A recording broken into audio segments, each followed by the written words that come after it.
Lave radio. It's even louder than me. Wait a minute. That can't be right.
Mic check 1 2 1 2.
Galnet News Special, 14th of September 3307.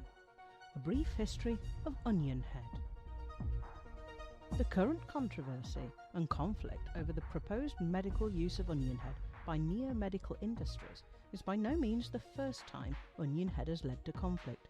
What is onion head, and why does it create such division?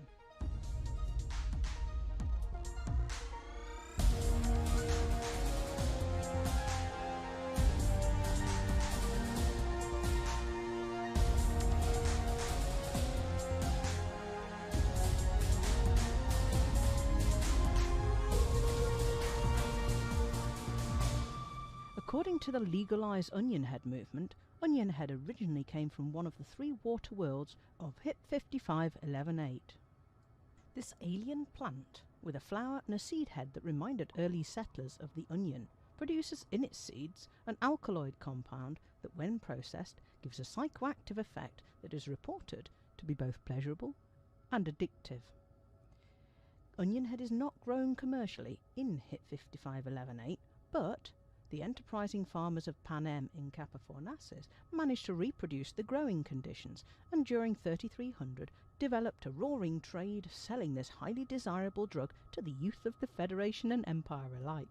The plant is hard to grow, and the product has a relatively short shelf life. And these issues with supply kept the price high and the profit margins healthy.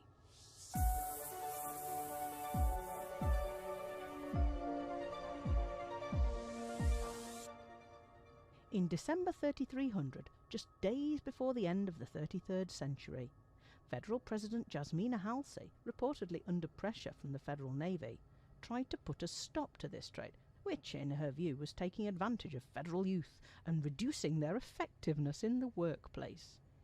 She described onion head as a vile substance, rotting the minds of the young people of the Federation. The Federal Navy began a campaign of aerial bombardment of the onion head fields.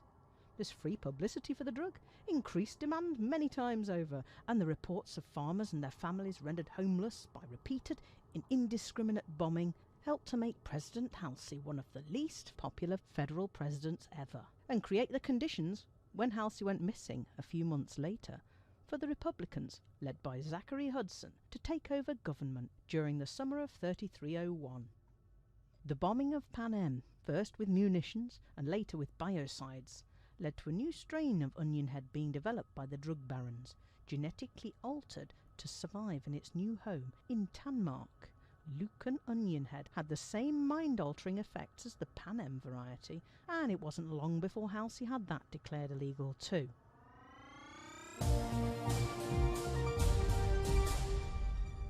Having gained power, President Hudson seemed significantly less interested in curbing the spread of onion head than his predecessor.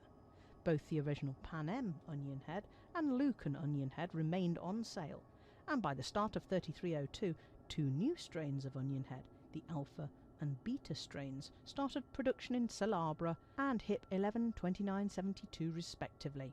All four strains were by now illegal in the Federation, Empire, and in large parts of the Alliance, but only the lack of supply held back the wider adoption of these popular drugs.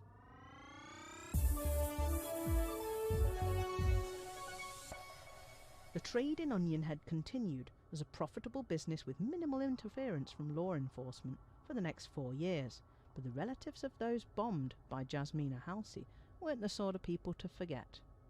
Towards the end of 3305, a terrorist group called the Scythe of Panem created a genetically modified version of the biocide that had been used against the farmers of Panem.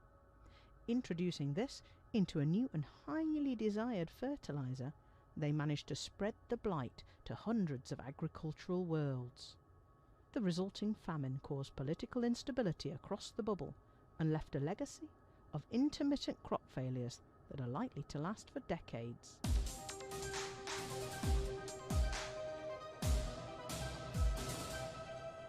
Finally, after more than 6 years of onion head being a rare commodity, in mid-3307 the Kumo Council, under Archon Delane, came up with a breakthrough to make onion head available in large quantities to all who want it.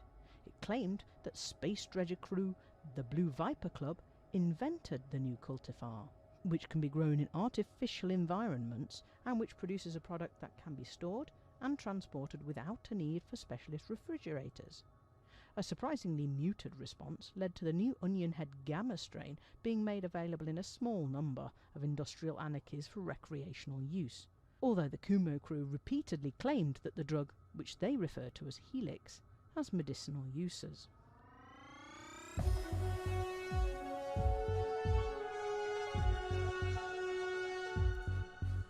Archon Delane must have been as surprised as anyone when the Interstellar Health Organization conducted tests on the gamma strain and found that it does indeed have therapeutic benefits. As a result of this, and without consulting the Kumo Council, pharmaceutical giant Neo Medical Industries decided to start marketing the drug for medicinal use in those independent and alliance systems where it is not banned. They're planning to make the drug available over the counter in about 15% of the industrial systems which have not made it illegal. It was only after Neo Medical had started building the manufacturing lines that Archon Delane decided to use force to stop what he sees as the theft of his product.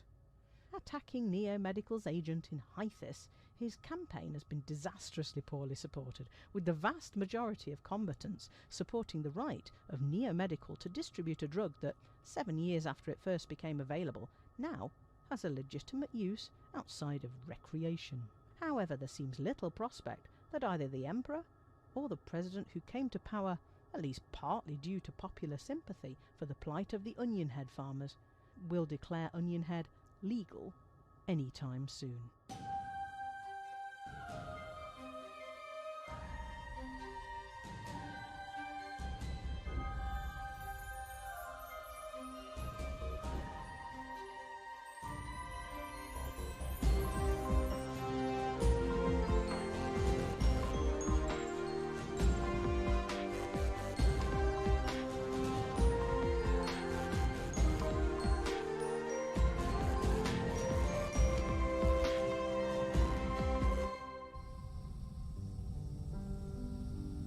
In-system travel?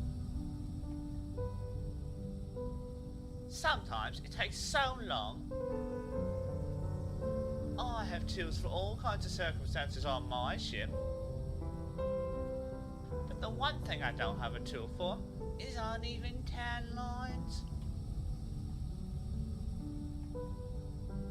I just want to look like 1,000,000 credits. But when you're living for days on a ship with processed and filtered air, it really dries out your skin. I use Better Hope Goldening Tan Cream. It just boosts your confidence. I don't believe that beauty is only skin deep, but now I really do look like 1,000,000 credits. Even my friends mistook me for a genuine gold skin. Jameson and Jameson. Upgrades and services for your body. I spend so much time in my Imperial Trader, I find it really hard to meet people. I mean, when do you get the time to go to bars when you're taking on courier jobs for the military?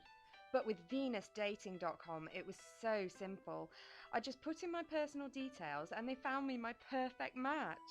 I really thought it would be difficult, but Venus Dating made it so simple, with so much in common. We both like movies, walking along the beach at sunset, browsing Imperial shipyards. And of course, since we started dating, we've discovered that we both really love shooting Thargoids. Let your voyage begin with VenusDating.com for every first encounter.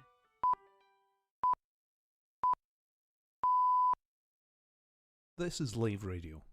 Coming up in 15 minutes, Colin Ford and the crew will be live with this week's news. Just now though, story time with Commander Psykit.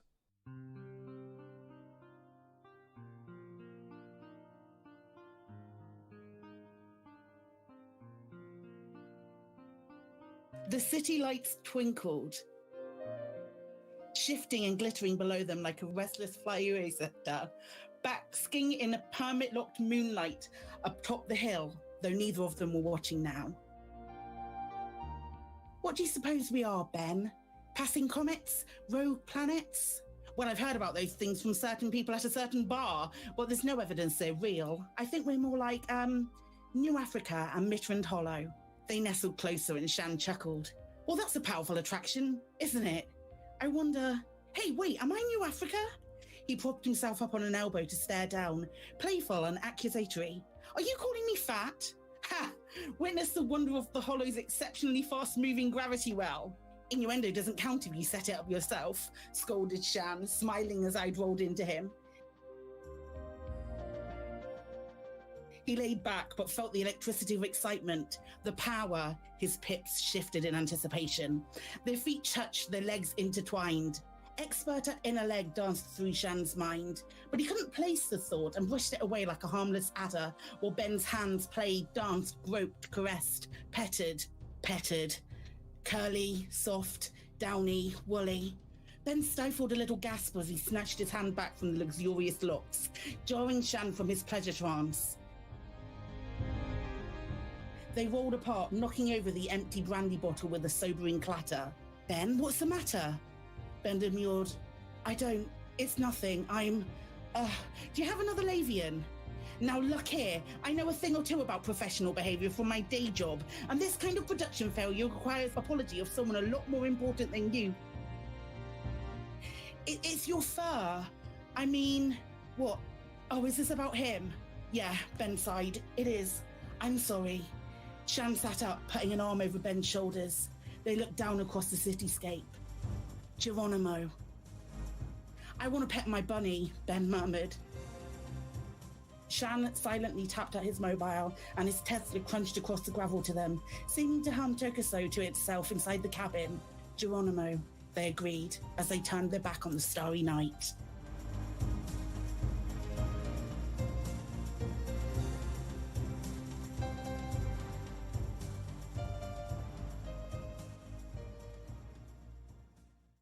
That was Storytime with Commander Psychit.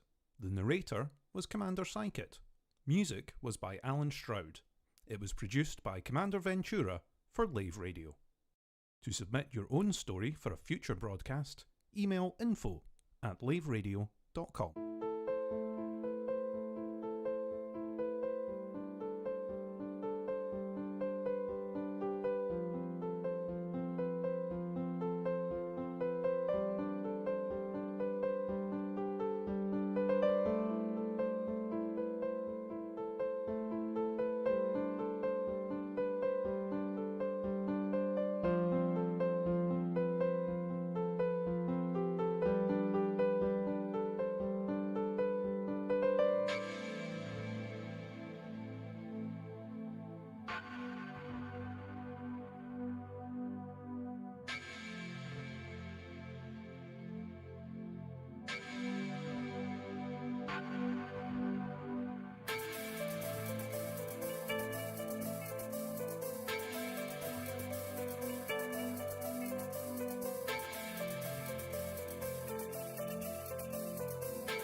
Get ready.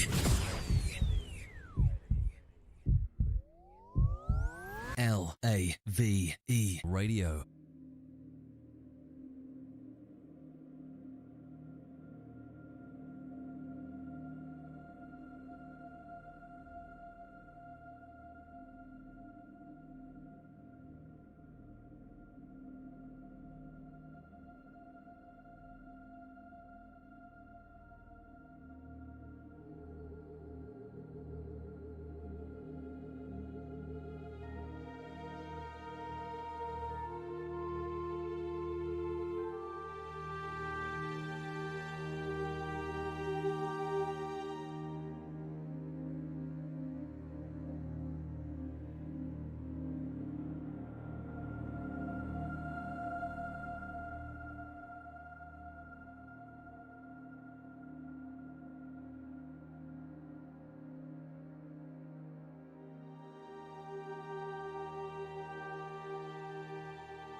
Geronimo!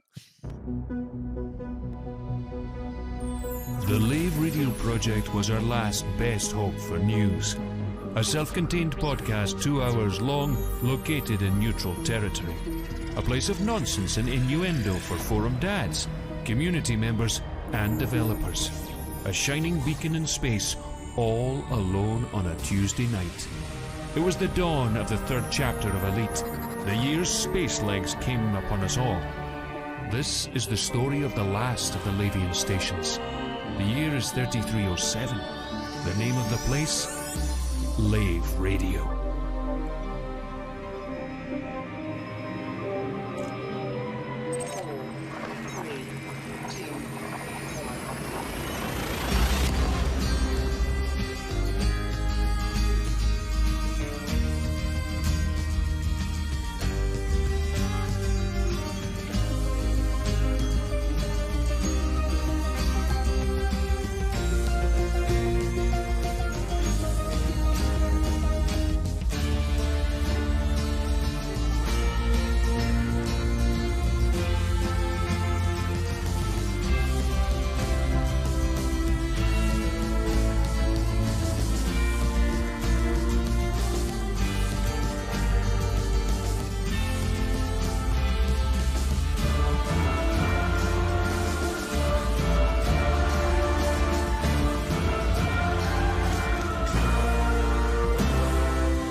Greetings, Commanders, and welcome to episode 359 of Lave Radio, the show that likes to talk about the Universal Elite and the fantastic community that surrounds it. I'm your host, Commander Phoenix Defire, Chief Archivist on Lave Station, otherwise known as Colin Ford. And joining me in the Orange Sidewinder Bar for this episode, we have our Head of Health and Safety, Commander Edelweiss, otherwise known as Ben Moss-Woodward. Yeah, I seem to be stuck in the past, I'm afraid, Colin. It's not my fault. But if I leave the past, I get stuck and I get defeated by Q bosses. That does sound like a bad episode from Star Trek: The Next Generation. I was thinking Below Decks, but yeah. Sorry, Lower Decks. We also have our Inhuman Resources Director, Commander Shan. Hello. No. Also joining us is our Chief Squeer, or Squeer-in-Chief, rather. That would be Commander Kerrash. Greetings, Commanders. Greetings. I think Commander Psyche is actually trying out the new, what is it? Lemis Gate at the moment. So hopefully she'll be back with us next week. Let's go around the crew, see what you've been up to for the last week or so. We'll start with Shan because he's bursting to tell us about his latest project. Well, actually, I've been super busy this week. In game, I have been buying up all the tritium I can find because I heard a rumor that the Hutton truckers are short of members now, so I'm not able to deliver any tritium around the bubble. So I'm buying up all the tritium I can find because of lack of Hutton truckers. I've also been experimenting at the thyroid crash sites to see what thyroid aspects melt people in preparation for dropping them in conflict zones. Oh yeah, we need that experiment. So I've been trying that, and someone's asked in chat about test subject gamma. Yes, test subject gamma was installed last Saturday, and so far has completed the following tests. It's completed the biological functions analysis test, so it's now eating and pooing and running and sleeping, so it's passed the basic biological function analysis. It also successfully passed the dog escape and evasion tests. And but unfortunately, it failed the susceptibility to laser countermeasures. So we should need to work on that one. And also quite a interesting result in the audio behavior. Also, quite interesting result in the audio behavior modification test, where it was discovered that the excellent guitar work of Brian May encourages us to run around the room crazy thing like a blur of fur. So that's this week's tests on test subject Gamma. Excellent. I suppose that's good news for your project going forward. Ben, I can see that you are, like I said, trying out something new. Yeah, I've got New World. Oh, I'm gonna die there. That looks scary and horrible. I went off and got New World, and after basically queuing for a wee while, I've managed to get in. And if I leave, I've heard of queues of over 7,000. So I am not leaving. So how does the queuing work there, Ben? Do you just sort of join, if you crash out, What, you then would have you like to me to join show the you, Shan? Well, no, because you're actually playing. Because I'm going to get people drunk early this week. So in Guild Yeah. Wars 2, when Guild Wars 2 launched, obviously you chose your server to play on. But if Yes. that server was full and you had to queue to get on it, it would create a temporary server that you could join, get on and play, and then it said your server is now available. Do you want to transfer back over? And it would Okay. then move you So could you do seamlessly. anything? Could you do anything meaningful on that temporary server? Yeah, it was just like you could play the game normally. Then all your progress and everything was carried over to your proper server Oh, that's interesting. Okay, when, yeah. when your queue was done. Oh, I like that. At the moment, the queue is you're in a queue. You're at position N out of M. Does it have a really annoying voice that goes, "Thank you for your time. You are now in a Thankfully, no, queue. it doesn't. Time is really important to us." No, thankfully, it doesn't have that. I'm enjoying it so far. I can say that. And it's got emotes. Emotes? I can do Fancy that. emotes. I know. See, I can dance. And from if I want launch to. too. And from launch too. It's a crazy idea. Right. I have to admit, it's very pretty. That's about the only thing I'm willing to say at the moment. What are you doing? I was picking flowers. I thought you were just crouching in the bushes as some sort of biological function analysis. I think I can. There is a sit command. Yeah. A sit. Oh, thank goodness for that. Just sit. Sit. Just sit. Mm-hmm. That would be fun, wouldn't it? I bet you Star Citizen will give you that kind of crap. Claxine just said, do the emote /fart. I don't know if that works, but I'll try. No. Oh, dear. Apparently, unless there are hidden ones, I've got sit, flex, go here, wave, no, cheer, dice, thumbs up, dance, and rock, paper, scissors, and fist bump. Oh, you've got premium emotes. Is it pay to emote? It's pay to emote. It is pay to emote, and browse skins. There we go. Pay for skins. I have no idea how much money 13,000 coins is, but I don't think it even looks that good. So, yeah, maybe somebody does. Let me see how much. Okay, let me see how much it costs me to get. Okay, so 15 quid would get me 20,000. Wow, that's. Can you earn them in game? I have no idea. He's only just managed to get on. He's scared that one small tap on the router and that's it. It's another. Well, yes, that's what Shan was at. I know there is apparently a grace period if if something happens and you come back in. I don't know how long that grace period is, though. Oh, right. So basically, your slot is available for about 5 minutes as long as you try and get back in. Something along those lines, probably, yeah. Right. Apparently, fishing's quite good. That's what I was actually going to do whilst we're doing the show. Playing with your rod already. Too right. Oh, dear.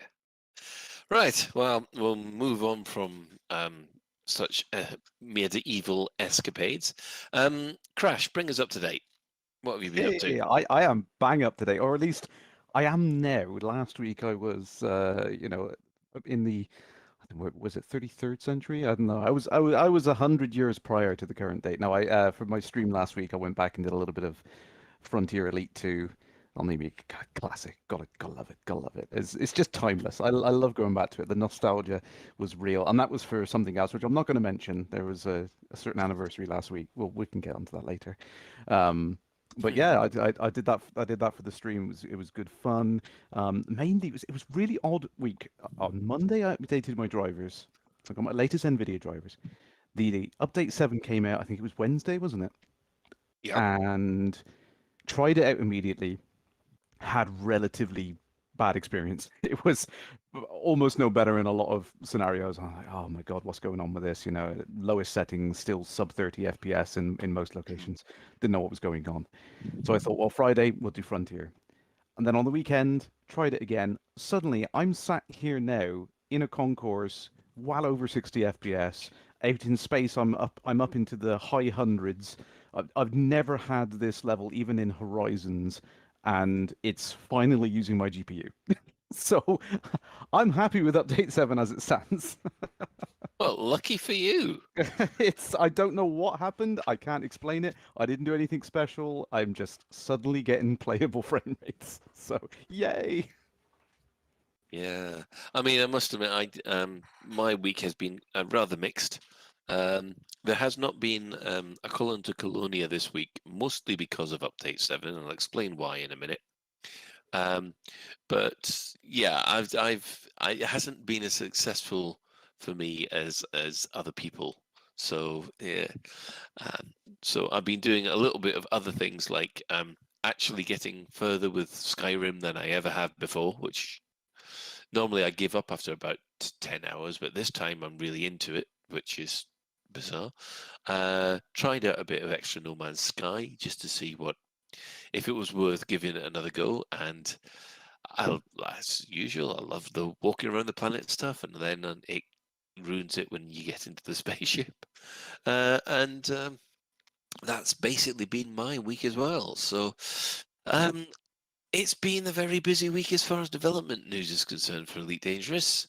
So we're going to hit straight in. So on Wednesday, as Crash previously noted, update 7 dropped. Now, there's quite a lot here.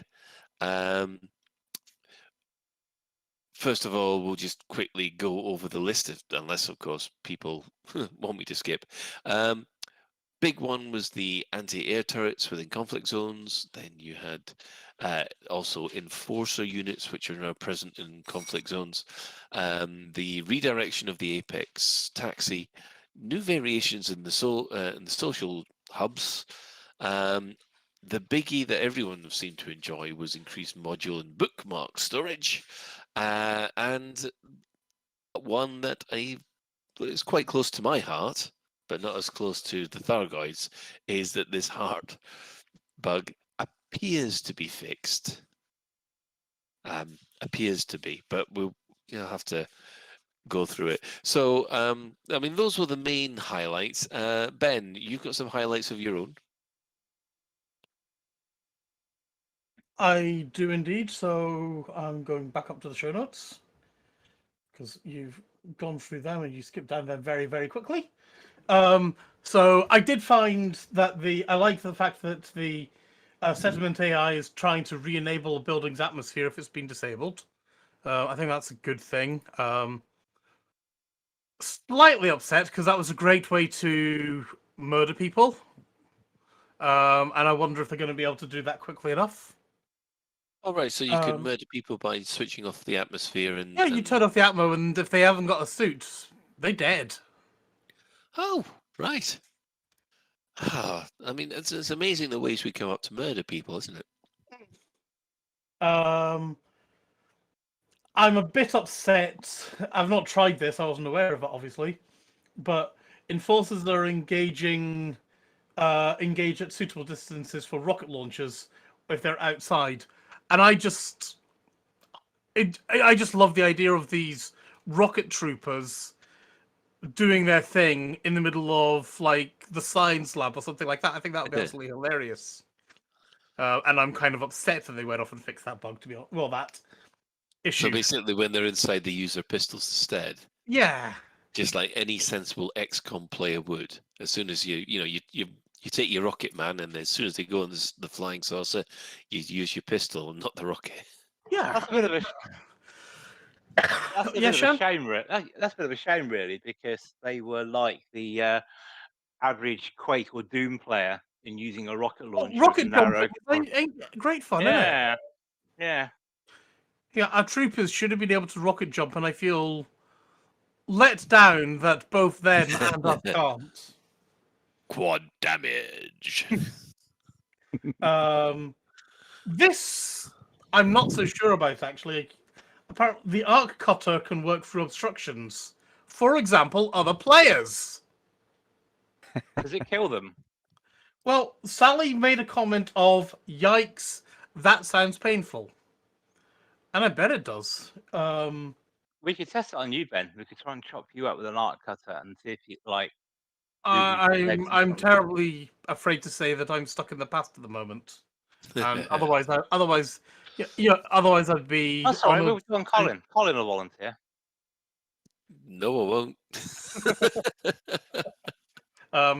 This is a good one. I'm delighted by this because this really did, this did my head in. That the loading time has been significantly decreased when opening the system map. Because it took forever loading that system map. Even after the optimizations of let's not load in the templates, like all the textures, it still took a while to load everything in. Yeah. I mean, I'm still having issues with the map because occasionally it seems to lose focus and you can't get back. You've got to completely quit the map and try again. But yeah. Yeah. I mean, I'm not going to get into that. Yeah. Don't get angry. Get even. No. Yes. Yes. And this is more for the comment at the side here that I'm like, what's going off here? The external panel added a new UI for redirecting Apex shuttles. Apex shuttles in flight. Okay, that makes perfect sense. Added do your stuff, that's fine. But then they're saying dropships and scripted taxis cannot be redirected. Now, okay, we know exactly what dropships are. Yeah. What on earth is a scripted taxi? Isn't that for actually going on a mission on a taxi then? Or can you still redirect? I would assume it isn't, because you go to Apex Interstellar and say, "Can I hire this?" They don't know you're doing it for a mission. Could a scripted taxi be when you call a taxi and it's on its way? You can't redirect it when it's on its way to you. You have to wait for it to land, board it, and then redirect it. That could be a point. Oh, I'd imagine you can't. So you're saying a scripted taxi could be a taxi that you summoned, basically?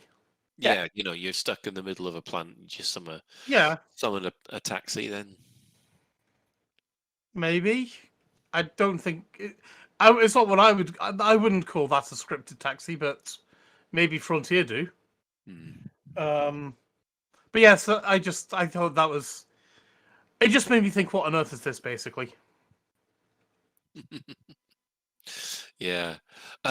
Shorty, sorry. Isn't the scripted taxi like in the intro tutorial? Could be. Yeah. Speculation. Crash. What's your speculation? Well, yeah, that's why I need my alarm going out.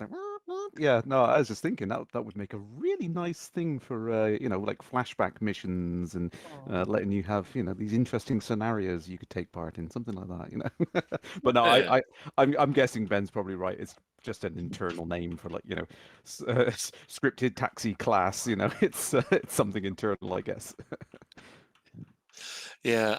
Right, Shan, have you actually then mucked about in CZs with turrets then?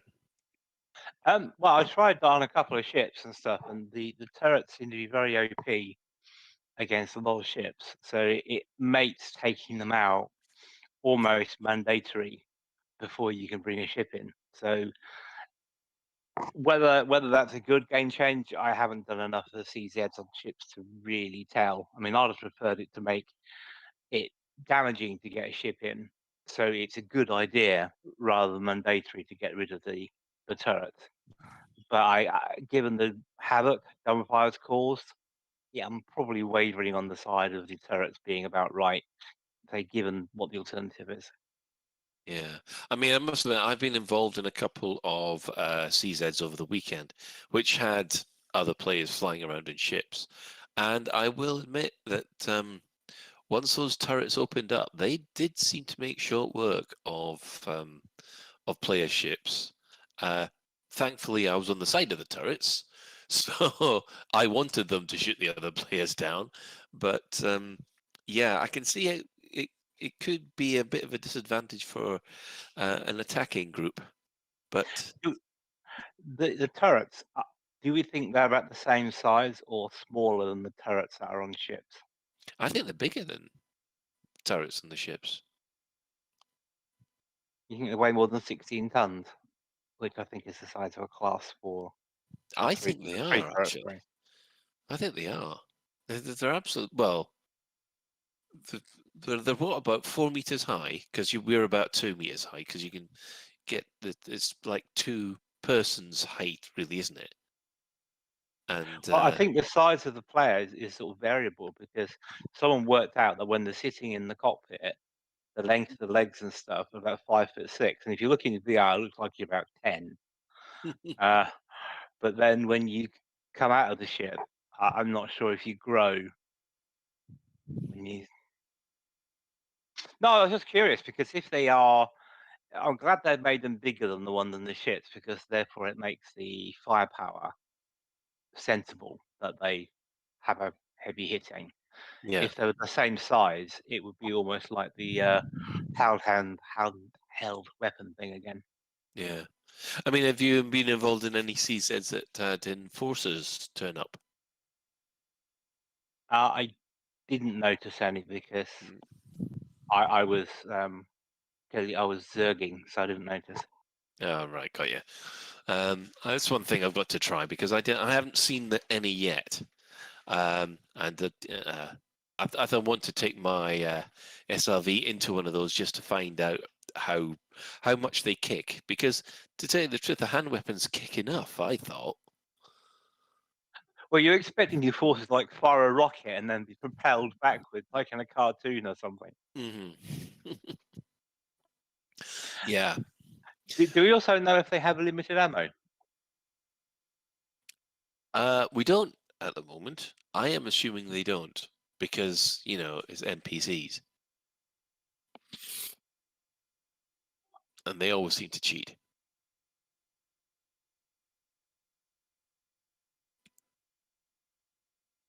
Well, that's the dead end of that question. No, I was just thinking of where I've seen because we know NPC ships cheat because they have infinite chap and stuff like that. They just don't. It's always been claimed, oh no, they have the same amount as the players, but they don't. I have never actually tracked down anybody who said that they're the same as the players. Frontier did, I think, ages ago, when claims of NPC crew ships cheating was raised. I think Sandro said, "Oh, yes, they do have limits. It's just that they seem to have a lot more limits than we do." Well, they probably have a full material set of stuff being able to generate heat sinks. Yeah. It might just be communication issues. That's going to be the watchword for anything we're not happy with from now on. Yes. I'm sorry, I've got communications issues with Shan. Yeah, it's an ongoing thing. Is anybody actually... Has anybody noticed the new social hubs? The new designs around the bars and around the additional areas. I have, but it just looks like they've gone to IKEA and chosen a different set of the same furniture. It's still better than what they did in Babylon 5 and just changed the piece of the cardboard out, though. Although I must admit, all of a sudden I see stargates everywhere. Has anybody seen the arches that seem to have appeared everywhere? That's better than nothing. No, the the one thing that I mean, I haven't had to use an Apex taxi, so I don't know how the redirect's actually working. I'm just assuming that it's okay. Yeah, Colin, a quick question about Apex taxis. If This is that, going back to adders. I don't want to know. well, I was going to ask a question. If they weren't adders but Cobra Mark IIIs, would you use them more? What if there were Cobra Mark IIIs instead of adders? Yeah. Actually, I probably would. It's the Cobra Mark III. So, follow-up question then. If you could pay extra, because say like I think the Apex shuttles have 100 and something light year range, don't they? In full Yeah. attack. If you paid extra and got an Aspect Explorer and that allowed you to go 200 light years, would that be something people would use? Oh, now there is an interesting thought. You know, I think I would. Space limos. Yeah. You know, if I could go off and hire, especially if sorry, I'm now going into Fantasyland again. You know, if I could say get a dolphin and actually make use of all of its facilities whilst I'm in the taxi, I would love that. But that would require ship interiors, Ben, which we all know. I know. There's no all. gameplay there. You know, yet more communication issues because we all know there Yeah. is gameplay there. Yeah, but again, Yeah. Well, we're not going to go into Yeah, that. We'll go into that. yeah. in But I another do. show. But if we had the ability to do all these things, and you could actually make use of the taxi in a proper way, even if you just had, okay, this is a long range taxi, and it's an Aspect Explorer. This is if our taxis could be interdicted, and you could maybe go off and hire a better armored one rather than an Aspect Explorer as well. That would be another benefit. You know, you go hire like a heavy taxi or something, but it'll take you into more risky areas. You mean you'd be able to take control of a turret on the ship when it's interdicted? Oh, yeah, I would like that. Yeah, Um, I'd like that as well. But I think they've made it so yeah, that it's all mechanic- very vanilla and safe. Yes, I think they've made it that way because it's. Yeah, I mean, I completely agree. If there's no player agency, there can't be danger. Exactly. But if they gave us some player agency and let us defend ourselves, that's suddenly all of a sudden you've got a bit of gameplay there. Well, within 30 seconds, I would be on the turret, on the taxi, shooting You'd the be station. shooting at the station. Yeah, so okay, you can go off and you can fix that by limiting it so that you can only go to the station. You can only go on the turret when you're being attacked. I mean, like in Star Wars, where they actually go into the turrets, don't they, in the Millennium Falcon? Yeah, when they're under attack. Which I must admit, having played X-Wing Alliance, is a lot more difficult to use than you think. Yeah. I must admit, I never thought I'd say this, but I think I prefer the Elite Dangerous method of using a turret rather than the X-Wing Alliance version. So Ooh. I've not played X-Wing Alliance, but I've been running turrets in Star Citizen, which is, you know, it's in a first-person perspective. You are in the turret, and you know you're moving the turret as you would move a turret. And so long as I'm using my mouse, it's great, I think. You know what multi-crew combat system I like, don't you, Ben? What multi-crew combat system do you like, Shan? The one in Bridge Crew. It's really good, isn't it, Ben? The Bridge Crew one. I wouldn't know, but I do know that Colin couldn't invite us last night because he was having other issues. So communications issues. Yeah, communications issues. Communication issue. So we're not upset with Colin tonight. No, nobody got to play Bridge Crew last night due to communications issues. Communications issues, yes. Although I did manage to crack through, I think, a season of The Expanse. So I'm catching you up, Okay. Ben. Oh, cool. So So you had one time night. to watch. You had a time to watch TV show, but not fix your Star Trek bridge crew. I see. It wasn't Colin's one that was the problem. It was his mates. Exactly. So anyway, moving on. Um, Now, obviously, there's the AMD CAS has been re-added, which is mutually exclusive to the FSR, which is All makes sense. yeah. Basically, that's like talking far off Gibberobian to me. Obviously, the increased module and bookmark storage, I think everybody can agree that's a double thumbs up. I find that a little bit unexciting, to be honest. It's like coming back and having a bigger wardrobe. Hmm. And your problem with a bigger wardrobe? Well, it's kind of like If I've only got 2 t-shirts and a pair of underpants, I don't need it. yeah, exactly. I don't. Anyway, I want yeah.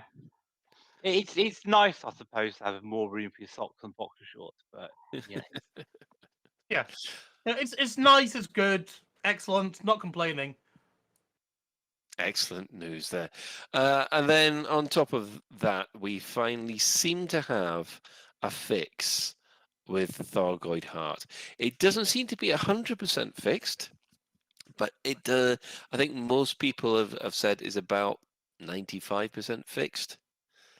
It turns out that damage was being applied to the local space of the Thargoid, but each client was rotating the Thargoid locally, like in a player's personal session of the game, so the hearts for everybody's session would be in different places, so nobody could ever hit the heart. It's very much like the 3 sides to every story, because basically there's your side, there's your friend's side, and then there's the truth. Yeah.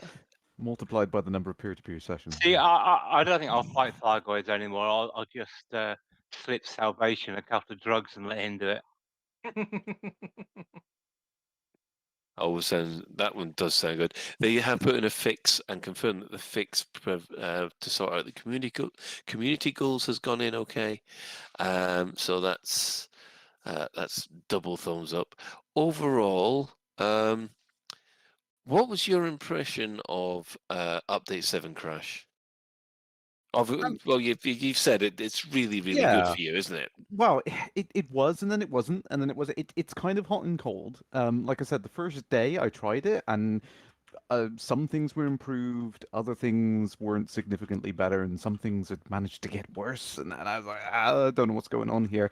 But then, like I said, at the moment, for most of the things I'm doing, I'm getting reasonable frame rates at ultra settings. It's the first time I've been able to run it at ultra settings. So, in that respect, it's good. But in other respects, my ASP just landed sideways on the surface of this planet for no reason. So, still problems, still things that need to be sorted out. For no reason, you mean you accidentally landed sideways? No, I just called it back and it just landed sideways. Oh, right, you summoned it. Yeah. So I mean, there's obviously still weird things. I mean, I'm seeing things like on the scanner HUD, for example, any contacts on the ground when I'm in the SRV are appearing to be about 100 feet in the air, but I can still target them normally. So there's weird little offset bugs, which I still, like the Thargoid Heart thing. I think there's some networking desyncs and the positional coordinate systems are getting offset in weird ways, which is causing a lot of these bugs that we're seeing. And I kind of theorized on it a couple of weeks ago on the stream. Was talking about, I'm wondering whether or not the issue with the offsets is the nav meshes were mentioned in the updates, which is why I'm seeing. I think I'm seeing some performance improvements. You can imagine the nav mesh is like an invisible set of polygons over the top of the environment, which gives the NPCs clues as locations to walk to get upstairs and things like that. My thought was, as if the nav set had been offset a couple of meters to the side or into the ground or something like that, then the NPCs would look for the next location to get down a staircase and it would be in the ground, which they couldn't physically reach. So then they would do all weird things like stand still or the frame rate would go through the floor because the algorithm is trying to find the next location for them to go to, and it can't find it, and eventually it gives up and tries to do something different, which seems to be bearing some fruit now. That does seem like since they've improved the nav mesh stuff, I'm seeing some improvements. So fingers crossed they're on the right path. Yeah, I mean, okay, Shan. Yeah, the way I can describe it is I can see that Frontier have done a lot of hard work to get things better. So that's the positive thing. You can see they put a lot of effort in. But for me, it just launched with quite a few really annoying bugs, and it made you think, why didn't you test this before you release it? So it was the things like my menu in my carrier wouldn't work properly. I couldn't get it to select the menu when I was in the carrier. If I went to Horizons, it worked perfectly well, but it was just loads of little bugs. And I like to play in windowed borderless, so I can just flick between the screen and Netflix and browse, between screens. But it seems to have broken that, in that if I move my mouse to select something in a galaxy map, for example, it will, or even if I'm in an FPS mode using the mouse, if I move my mouse over to the other screen, it won't lock the mouse to the first screen when I'm in the game window. It will just kind of carry on over, and so I end up having to play in full screen and then have to turn it back again or have it minimize when I'm doing other stuff. So it kind of, for me personally, felt a bit like putting a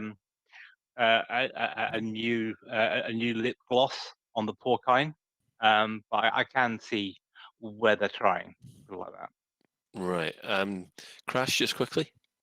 Yeah, I was just going to say, testing things in games is always been a bugbear in the industry. It's something which it's very difficult to do. So I give them some leeway there in that sense. But yeah, you're right, Shan. I wish in some way there was better testing going on with what can be easily done, even if the more complex systems can't be tested in any reasonable way. Just simple things like UI stuff that should be easy to test. That should be sorted.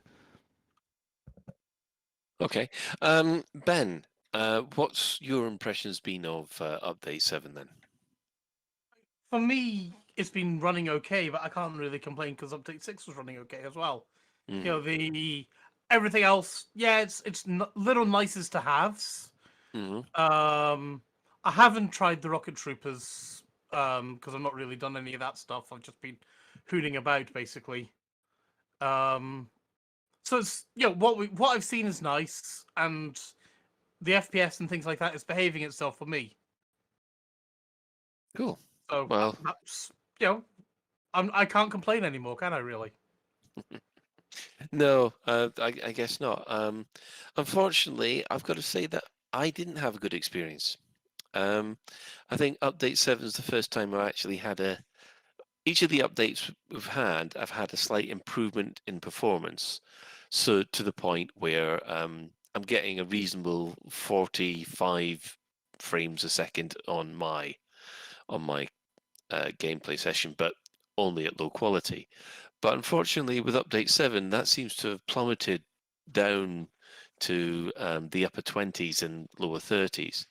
And on top of that, I've got the same, I can't do my exploration anymore because my clipper lands 100 meters up in the air and just stays there. And if I drop out of my SRV, I can't. I have to log out of Odyssey, go back into the base game, and then back again. And it's been reported, but I just found that so because the actual exploration and the plant scanning has been one of the mainstays that I've been enjoying with this. To have that suddenly taken away, I found that quite a kick in the particulars. Shan. Yeah, in response to you, Colin, I mean, don't you feel as though, as far as Update 7 is concerned, don't you feel like some people have got the petrol or an electric car and perfectly happy and zooming around madly, and you're the one stuck in the queue for 3 hours at a petrol station. Yeah. It's kind of, hearing Crash, oh, I get 1 million frames per second and stuff like that, and then I see other people struggling with 15. You just think, git. Yeah, I mean, I must admit, it has been a bit of a frustration this Wait, time round. I mean, I don't the know if obvious- there's. Sorry, Colin. I thought you'd finished there. No, I think I just cut out. Yeah, it's been a frustrating time this time round, and that's why I've been playing other games, is because it has become a little bit unplayable, and I think it was especially the fact that what was it? The interdiction bars have disappeared. It's a known bug. Yeah, if you're interdicted, you don't get the red and blue bars at the moment because they've actually been shifted around 90 degrees. So if you look at your right window, you'll see them.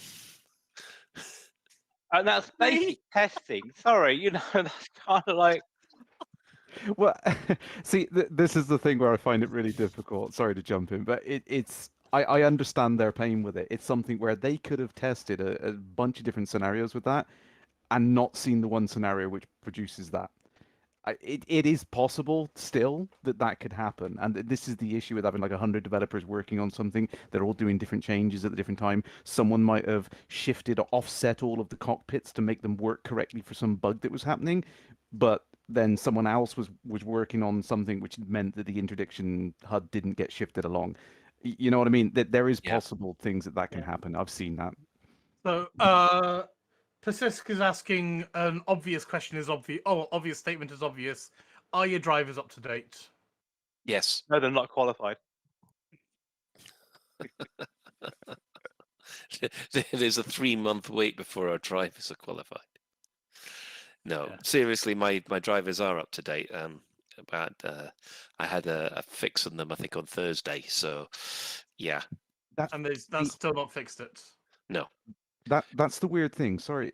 So that's what happened to me, Colin. This was really, really strange. I updated my drivers on the Monday.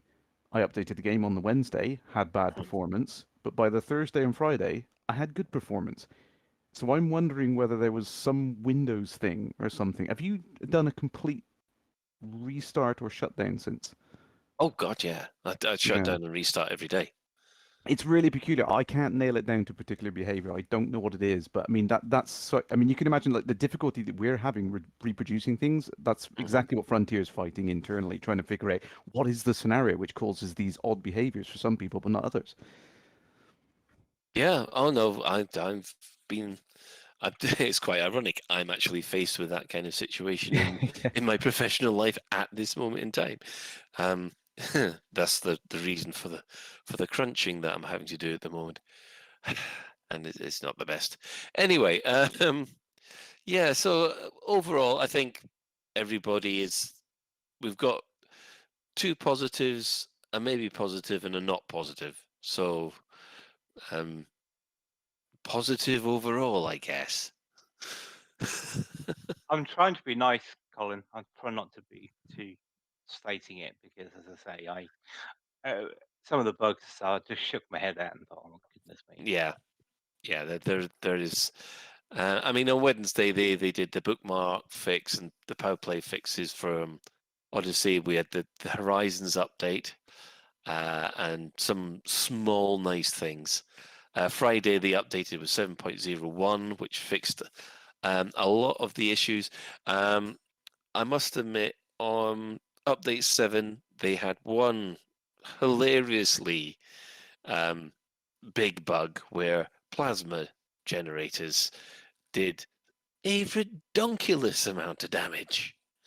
Now, I got done by someone who was hanging around the refugee ships, as you know, as you do. You know, you're bringing everybody back, and then all of a sudden you get one plasma bolt up the tailpipe, and that's it. You're gone. Anybody else suffer from that? I haven't suffered. I was busy that night. What I wanted to do was load up a Type 10 with Type 2 plasma accelerators and try and see if it would blow up a station or a castle ship or something. Just Oh see. no, those don't work, but it certainly worked on the players. There was No, Paul. I wasn't. I would never blow Colin up. I'm much too nice to blow Colin up. no. Let's be honest. If he'd seen the opportunity, he would have done it. No, I was done by a commander whose name rhymes with sleeper. So yeah. It was quite funny because all of a sudden everybody got scared because even the griefers began to realize, oh, hang on, I could get one shot here. That was a moment of revelation. Yeah, because people were taking out hydras and stuff like that in about 2 shots, weren't they? Yeah, it was ridiculous, and yeah. So that fix went in on Friday. Do you remember when they had the engineering fixes? There was a bug, wasn't there, which sort of led the plasma accelerators to fire at the same rate as multi-cannons on NPC ships. Do you remember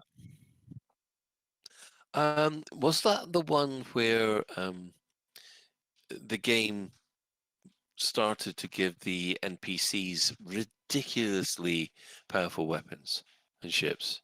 Yes, you'd have a plasma accelerator with the same rate of fire as a multi-cannon. Yeah. Yeah, I remember that now. That's quite good. Right. Well, obviously, we had the stream today with Sally and Arf, and we got details of Update 8. Now, we're going to discuss Update 8 in the main section because there was quite a lot there to unpack. The stream went, I think, probably the best stream they've had for quite a while, actually. Did anybody else see it? I caught the tail end as I was cooking tea, and this is the Yeah. problem with the streams that they do. It's like I'd love to watch them, but they're on at such odd times of day that I always miss If them. there's on at lunchtime like they used to be, Mm. I mean, I was busy with test subject Gamma at that time, so I missed it. I know they've got it on like when we're working. Yeah, that is a bit of a. I appreciate they're working too. But it's yeah. Need to get the CM team on a late shift. I think 2 till 10. Well, I mean, on Thursdays they do that though, don't they? Yeah, They do. do. Thursdays they're late, but Tuesdays they're early. There's no commitment. They should work over at lunchtime like everyone else does. Right. Well, like I said, we will touch on this subject later on. Obviously, we're going to go over what's been happening in the galaxy itself. Well, on the 22nd of September, Salvation took credit for repelling the Thargoids. The anonymous man of science Salvation has claimed responsibility for the Thargoids' unexplained departure from the Cornsar system. It was quite interesting that we never saw it, what the weapon was that he used or anything like that. Anybody got any ideas? Colin? Are you surprised, Colin? I mean, can you imagine if players actually saw it, the amount of effort that was involved to make something that the players actually saw? I mean, it's like when they did the Notice event with the Thargoids suddenly turning up. No one actually saw them. They just tried to undock and was instantly ganked by Thargoids. Yeah. So I'm not surprised no one saw it, because if they'd put it in the Galnet, oh, Commander saw a bright blue flash and then all dead Thargoids, they'd have had to put a bright blue flash in the game. So I'm not surprised. Fair enough. No, this week's community goal is San Kruger is now seeking new holiday worlds.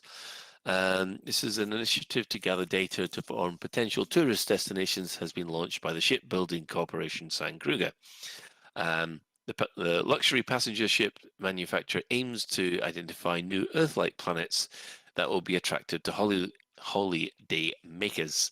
These trips will be managed by its subsidiary Astrogator Tours. Now, obviously, you don't have to scan Earth-like planets, but if you do, there is a chance that you could get a tourist beacon named after you, and we'll probably touch on that later in the show as well.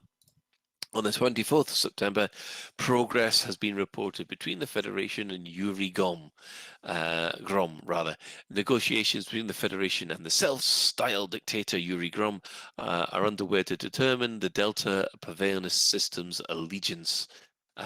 Apparently, it's going quite well, and I think that's mostly because of the vast amount of vodka that seems to be consumed there at the moment.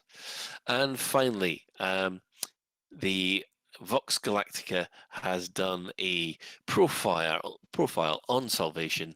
Is this salvation friend or foe? And I think we'll have to leave that there.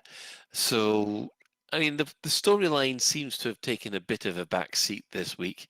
Not really a surprise. It seems like that. Or we're all excited. We've done all our exciting stuff before.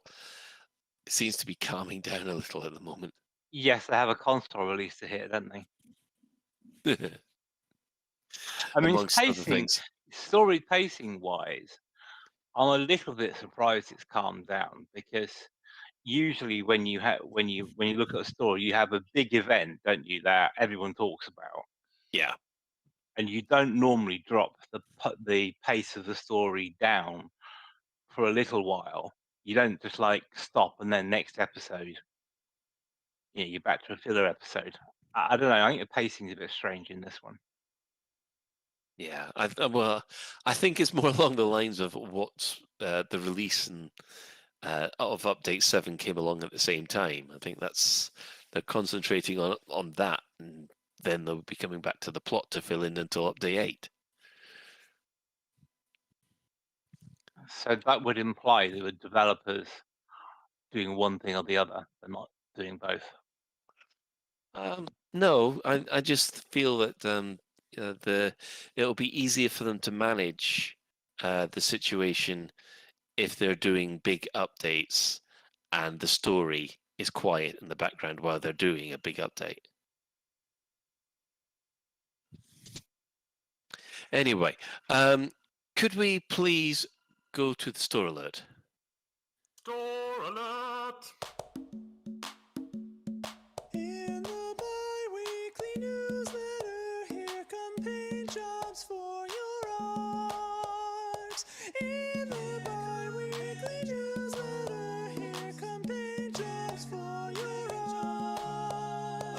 A store alert, a store alert, a store alert, a store alert, a store alert. Which one will you buy? A store alert, a store alert, a store alert, a store alert, a store alert, a store alert, a store alert. Which one will you buy? A store alert.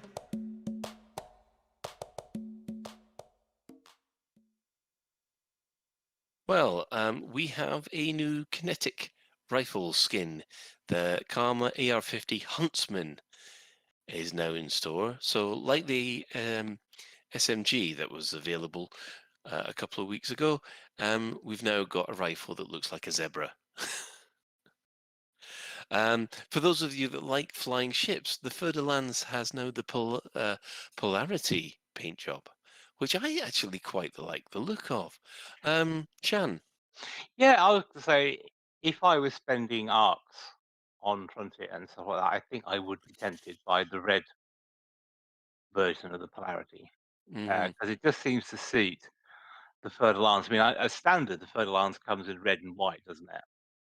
It does. Which, it always kind of bugs me, though, because if you look at the model of the Fer-de-Lance in the standard paint job, it comes with chipped paint. So it's like buying a new car and finding you got stone chips on it.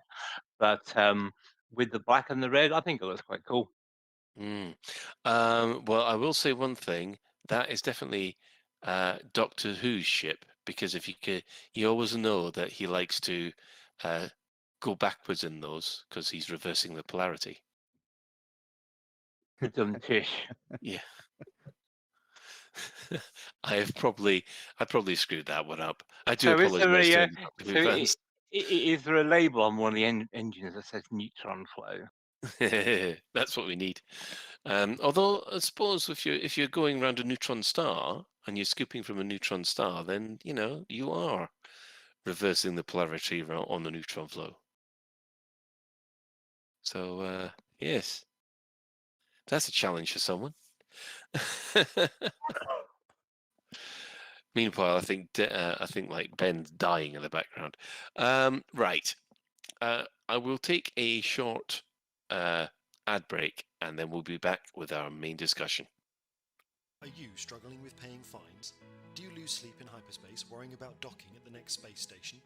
If the answer is yes, then you need to call Cowell & McGrath Fine Management Services. I got scanned while in Federation space and was caught carrying slaves. It was an unexpected expense that I couldn't afford on top of my fines for damage caused whilst docking. We can help you consolidate all your existing fines into a single large fine, payable in regular instalments at what is almost a competitive interest rate. I called Cowell & McGrath Fine Management Services, and they helped me pay my existing fines before I got a bounty on my head. They really saved my life. At Cowell & McGrath, we've helped thousands of pilots whose fines had spiralled out of control. I dared not go near a police star system. Got so desperate that I'd almost resigned myself to a life of piracy. Luckily, I found Cowell & McGrath Services before I actually murdered anyone in cold blood. No fines too big, no criminal record too damning. We're here to help you, no questions asked. Find us in the Lave business directory. I'd got into debt as a result of a massive counter lawsuit by Watt and Prittney. It happened because I'd taken advice on Python protection insurance from... Wait a minute! It was you! Cowell & McGrath. Minimum liability, zero accountability. Warning, balances may go up as well as down. Missed payments may lead to repossession of your ship, seizure of cargo, or the issuing of a death warrant.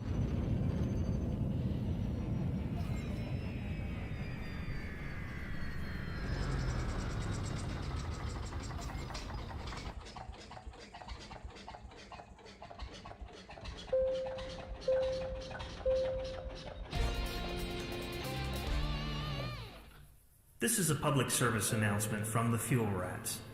Please stop what you're doing and pay attention.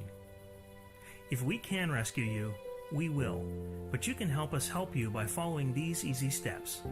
1. Fly 50 light seconds or so from the system's main star and drop out of supercruise. 2. Note down the current system and the nearest stellar body. 3. If you're on emergency life support, log out immediately. 4. Go to fuelrats.org and click Get Help. 5. Stay calm, hold your breath, and let our seasoned professionals do what they do best. The Fuel Rats. We have fuel, you don't. Any questions? Are you thinking of suing over missold Python protection insurance? Had an accident in an airlock or slipped in a space station cargo bay and thinking of suing for compensation? Well, don't. I tried to take my ship commander to court for making fertiliser out of my crewmates. Legal fees have left me with nothing, and now I'm hungry. All the time. At Watt and Prittney, we take small print very seriously. We have a massive team of lawyers just waiting to block your case and ramp up your legal costs. I wanted a simple, no-win, no-fee arrangement. My case got blown out of the water by Watt and Prittney, and now I have to rent out my arse for hydrogen fuel. At Watt and Prittney, we have a saying, if you don't want a beating, stay out of our court. I was savaged by a wild creature whilst fixing a vending machine. Can't I claim compensation? No, you can't, because we have a massive team of lawyers and you're just someone who works for a living. Watt and Prittney. Don't even think about it.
And welcome back. For those of you who are watching on Twitch, you will have seen the Frontier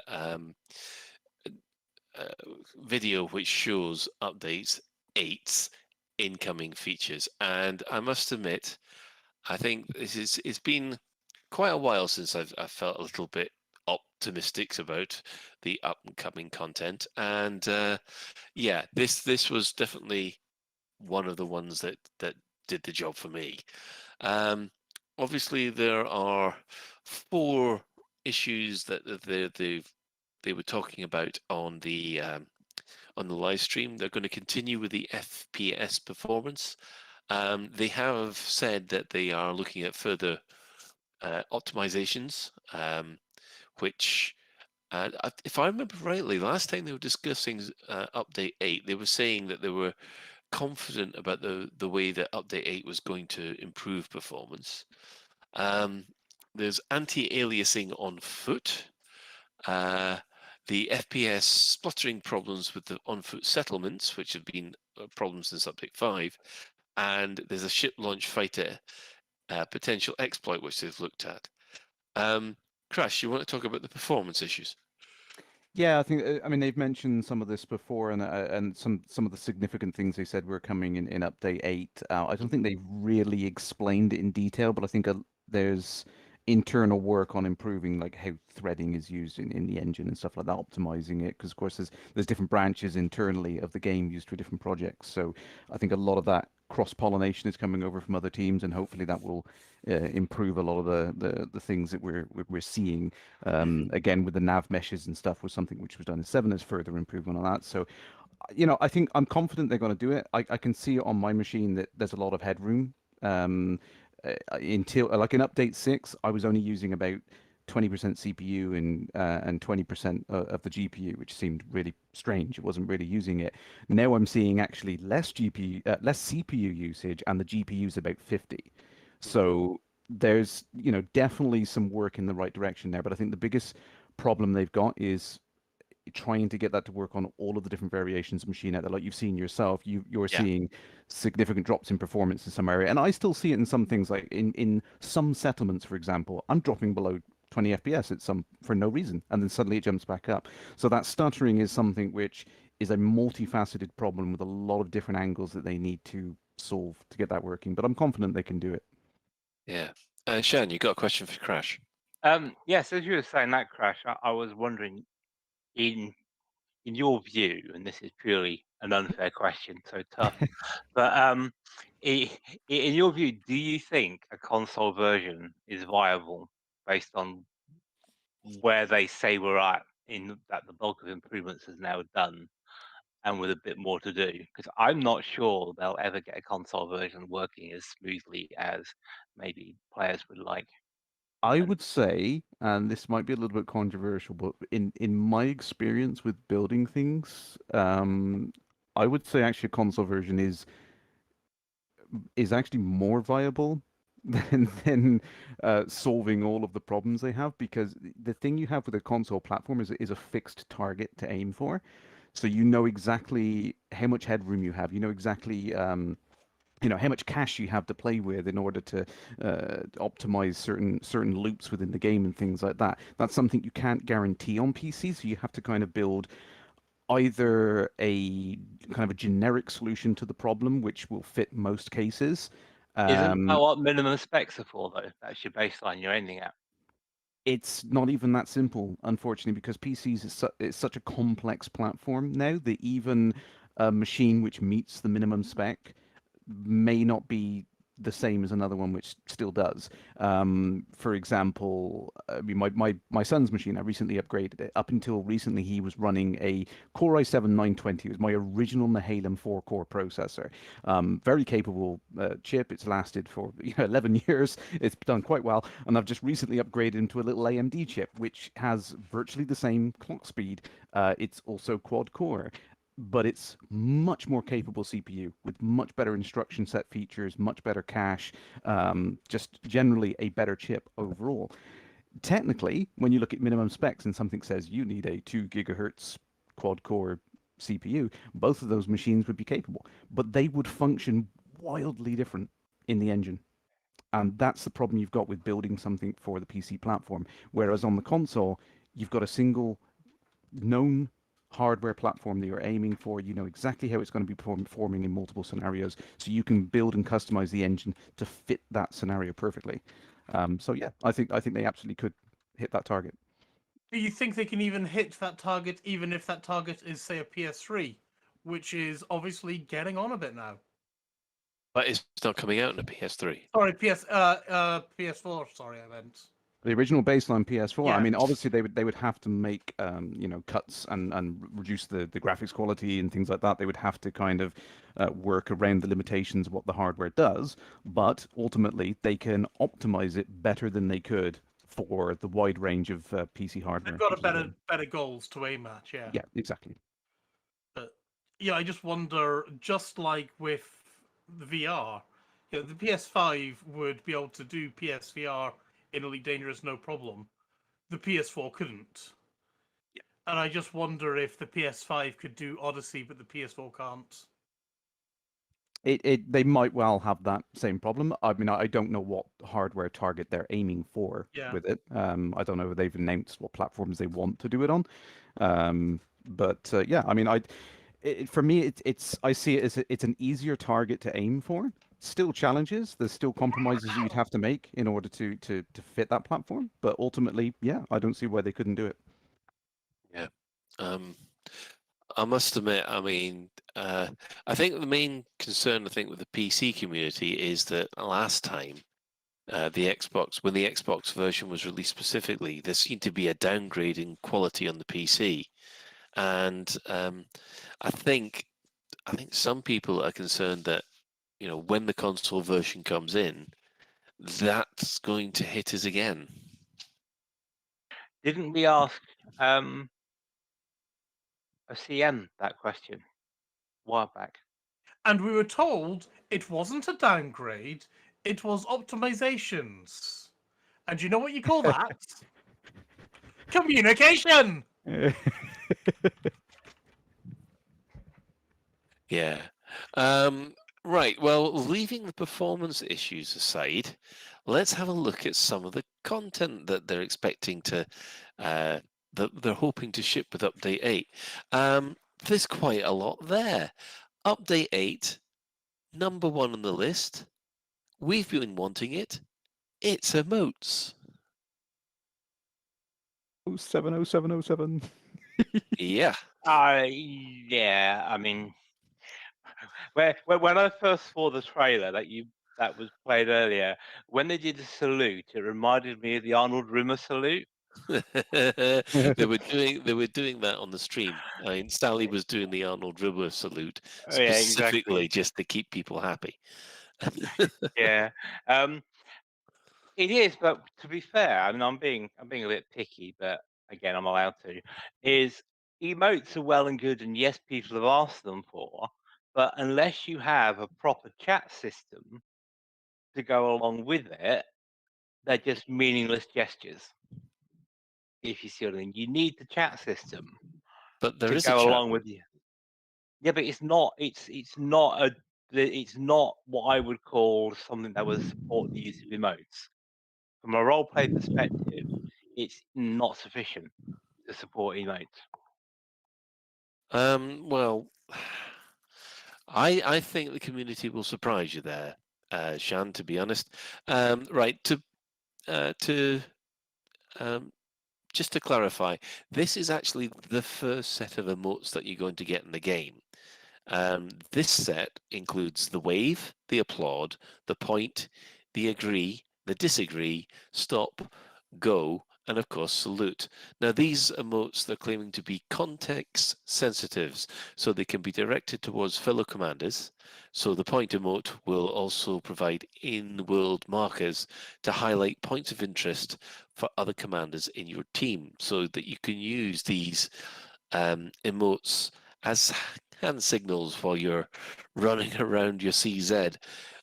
Shan? Well, based on what we saw on Ben's stream with New World, I wonder if we will get arcs for emotes. Well, that's what I asked that question in the stream and was ignored. But it does seem quite logical to me that this is very much along the lines of, right, okay, that's your basic stuff. You'll be able to do everything you need to with the basic stuff. If you want anything more, like silly dances or, the usual stuff that happens in MMO emotes, I think that we're going to be having to use our arcs to get those kind of packages. You see, I find that vaguely unsettling, personally. Well, I'm used to it. I know it's not pay Why to do you win find or that anything, unsettling? because it just seems to cross a line. See, the reason why you use emotes, I mean, you can use them to troll your friends, and there's no middle finger emote, so that's out for me. But you can use them to troll your mates or make a fool of yourself by jumping around, or you use them in a role play setting. And from a role play perspective, why would you have to pay arcs to be able to jump, for example, or do any emote or anything that another person could do? Why would I have to pay money to do that from a role play perspective? And I think it's almost like pay to be more realistic or pay to gesture. And I don't know. I just feel a little bit personally, a little bit uneasy about it. Well, it's standard practice in most other MMOs. I mean, you say, for instance, in SWTOR, if you go in as a basic player, you've only got a restricted amount of emotes you can access. If you go in as one of the subscribed players, you get access to all the emotes. I didn't say it was particularly, this was a unusual thing. I'm just saying, as a principle, I find it a little bit disconcerting to do that. When Ben showed the pay for emotes on New World, that's what caused me to think, that's a little bit, for me, a little bit over the line. Again, personal point of view, but yeah, I mean, for me, I'm not. Sorry, Okay, Colin. Ben.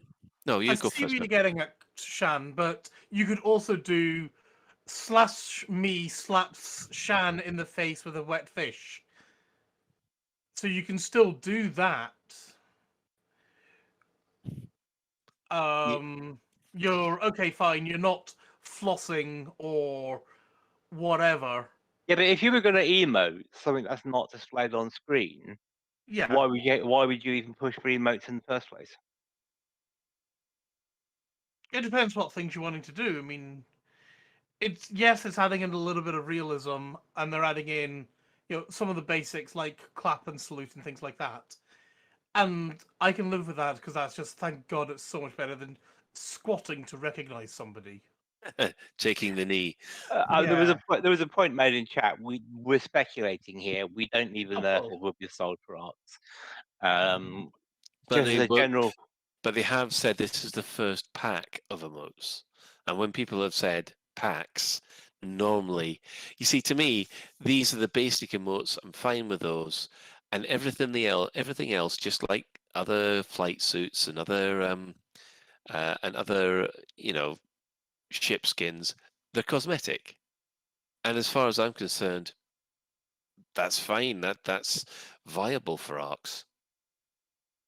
But emotes aren't cosmetic. Well, I think they are. Almost are completely cosmetic. Yeah. Crash, do you want to just jump in there? Oh, you just triggered me with the flossing thing. I had Fortnite flashbacks there. I was like, no. I get both sides of the coin. I'm kind of on the fence about it. I don't like the idea of having to pay for things like that in game, but I also see that it's something that they could charge for. It is optional. It doesn't really affect your game. It's nice if you've got it. It's great that we get a whole bunch of stuff for free, so that's nice. We got the basic emotes. If we want more, we can pay for it. Personally, I don't see myself wanting to buy them, but it's a nice option. I'm glad they put it in. You say that, Kerrash. How much would you pay for an armor drummer salute? I probably wouldn't, to be honest. I mean, it would be funny. I'd like to see it, but once I've seen it, I'm like, yeah, I've seen it once. But that Frontier between 4 and 7 quid for it.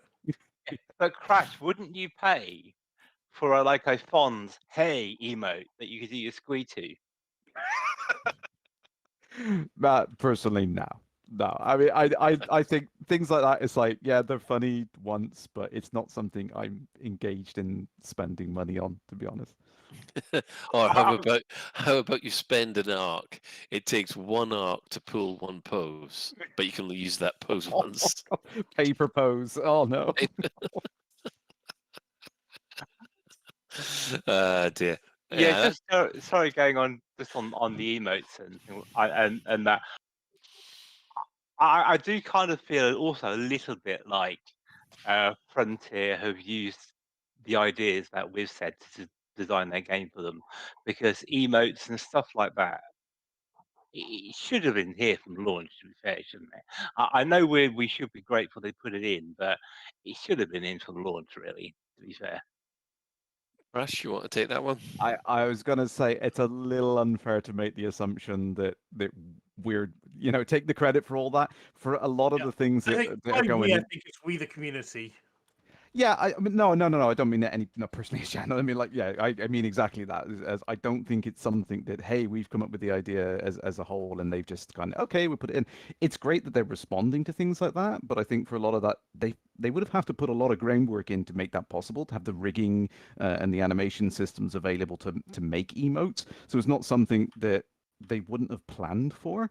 It's just they may not have had time to get it ready there for launch, so it just got deprioritized and put onto the, we'll get round to that at some point. So I think it's too presumptuous to think that it's purely a community No, idea. I was being a bit disingenuous. That's okay. Because as I say, it's something, as you said, it should be there with launch, and we're like 4 months after it was launched, and it's only now releasing with features Well, you that see, should have been there at launch, and I don't know. You see, this is the kind of information that would have reassured me at launch to say, right, okay, we know that you want emotes. Don't worry, emotes will be we want to put emotes in at a later point, or the other things that we're going to discuss here. Because if they had said that when everything came out in May and everything kicked off, I probably would have been a lot more relaxed about the whole situation. This was the kind of information that I was asking for back then. Crash, you mentioned the R word that Yeah. causes the guard frequency to go into spasms. Yeah, exactly. Yeah, and that's the problem. It's this concept of wanting a roadmap, isn't it? That's the thing. Yeah. It's like we all want to know what the plan is. We all want to know where they're going with it. But with a game like this, which is under constant development and changing all the time, it's very hard to plan out something like that and say what will or won't work, what is going to be in, what isn't going to be in. So like, it's very hard to make a roadmap on it. And we know that Frontier have kind of shied away from it because of all the leaks and everything else and all the problems. But yeah, I would like to know, but at the same time, it's like it is nice getting the surprises, because when we see all this in Update 8, it's a nice bit of hype. We're seeing all of these bullet points which are like, oh yeah, that's nice, that's nice, that's nice. If it was in a roadmap, it would have been like, well, where is it? Well, where is it? Well, where is it? Eventually, we get to the point where we're kind of fed up of hearing about it, and it's like, oh, it's in, okay. You know what I mean? Yeah, I must admit, when they announced this in the chat room, the chat room went mental. It really did. Sean. Well, I was going to say about the whole roadmap thing, and yes, I kind of get some things they wouldn't be sure of, but I think it would have made what happened on May the 19th a lot easier to defend if they had communicated this sort of thing then. And I mean, whether it's a communications issue, I don't know, but it makes it a lot easier to defend if you have something you can point and say, look, Frontier said this, don't worry, in October, this is going to be, these are the sorts of things you're going to be seeing. It just helps fans of the company and of the game endure the bits in the bad bits. And I think it's one of those things that they really missed a trick here, I think. FDev's plan for Odyssey is about as useful as the Cylon's plan in Battlestar Galactica, says the Wintermute. I'm going to say what keep copy pasting features all over again until we get used to them. Sorry. Yeah. Resurrecting old features that were in previous versions. Yes, so I will say in the comments, everybody went mental about the emotes, and yeah, I think that was just the beginner. We've known for quite some time that the 4-player multi-crew was coming. I wasn't expecting it this early, but it will be coming in update 8. This means there's an extra seat aboard the Anaconda, the Beluga liner, the Federal Corvette, the Imperial Cutter, the Type 9, Type 10, and the Alliance Crusader. So that is basically 4 players. Not Does 1 anyone plus else 4, find, just 4. think one of these is not like the others? Go on. Oh, Anaconda, Yes. Beluga, Yes. Corvette, Mhm. Cutter, Type 9, Type 10. They're Yep. all pretty damn big. Yes. And then you've got Arthur's favourite ship. No, it's not. That's not Arthur's favorite ship. Well, Arthur is not the Crusader, the Chieftain, but same model. Yeah, Well, the Crusader is the sardine edition. The orange Sidewinder edition of the Crusader of having all the crew in. Yeah, I just find the Crusader an interesting choice. Well, they had to have an considering it's alliance one in there properly, didn't they? No, I'm more meaning they've got Type 9, Type 10. I'm more meaning just the size of all the other ships. You know, you've literally got all the big ones. And the Crusader.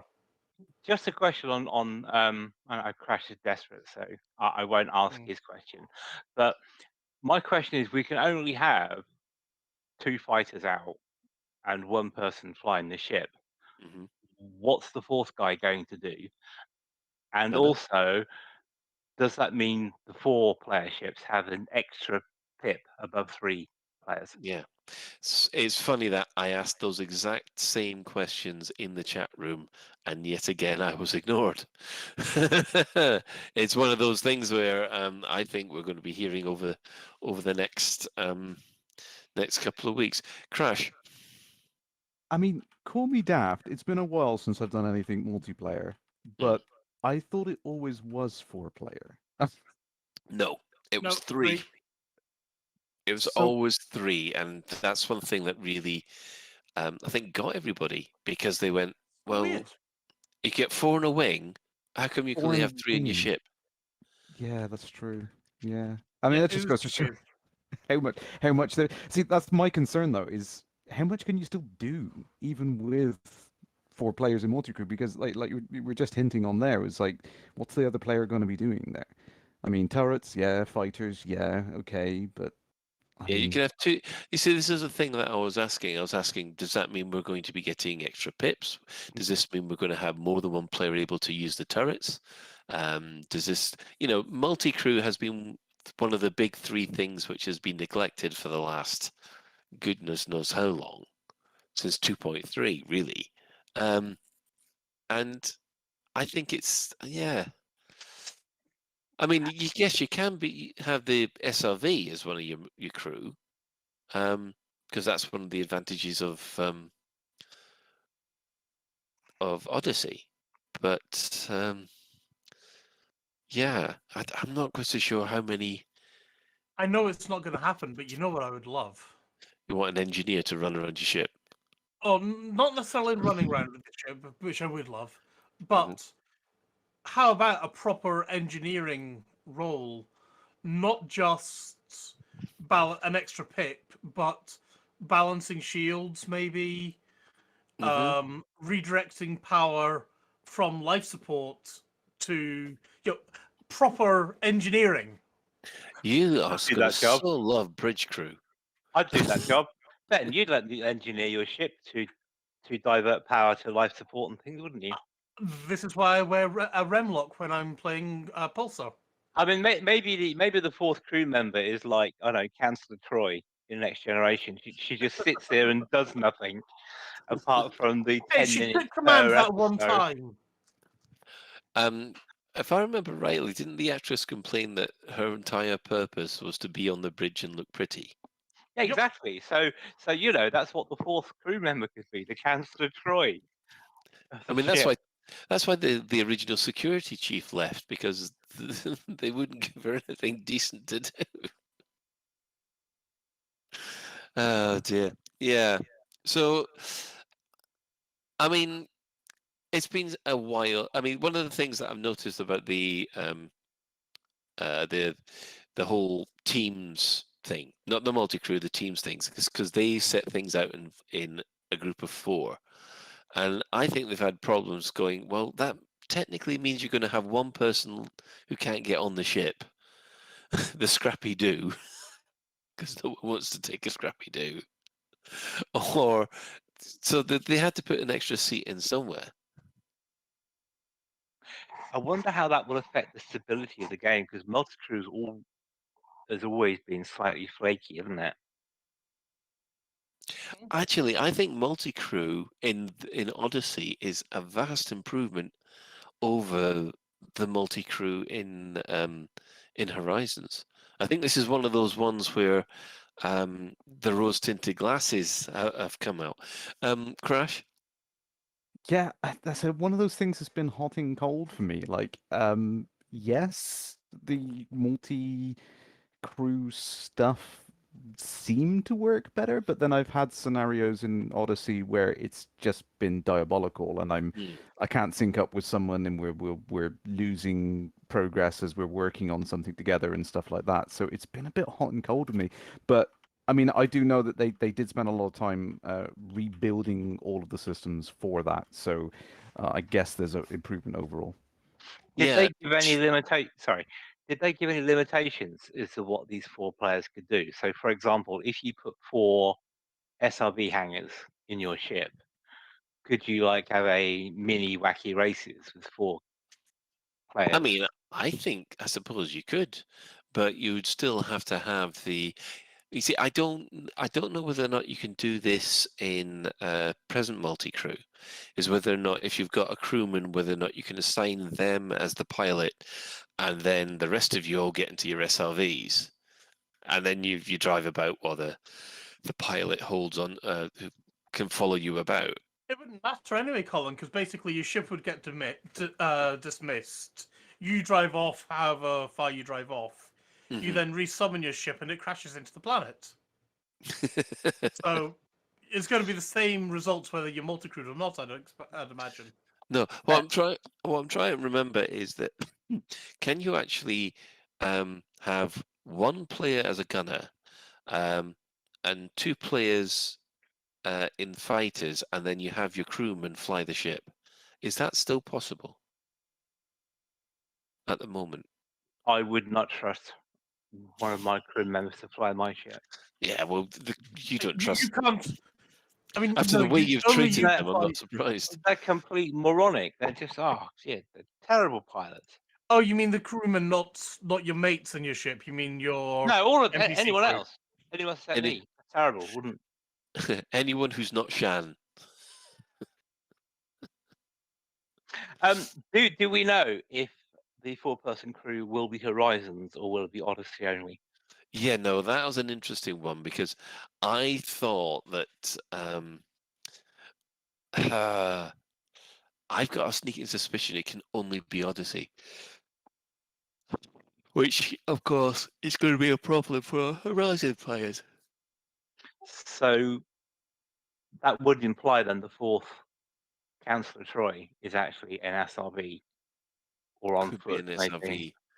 Or on Yeah. foot. I mean, technically, you could all be on foot, and one person flies the ship. So you got a team of 3, and someone on support. It'd be cool if you have like a dropship module, so you could just drop crew members like a dropship. That would be nice. I mean, I must admit, I do like the dropship mechanic when we're actually heading to a CZ. And then you could do science. How high? What's the highest you could drop a crew member and then still survive. Should have known, really. It's the watermelon test all over again.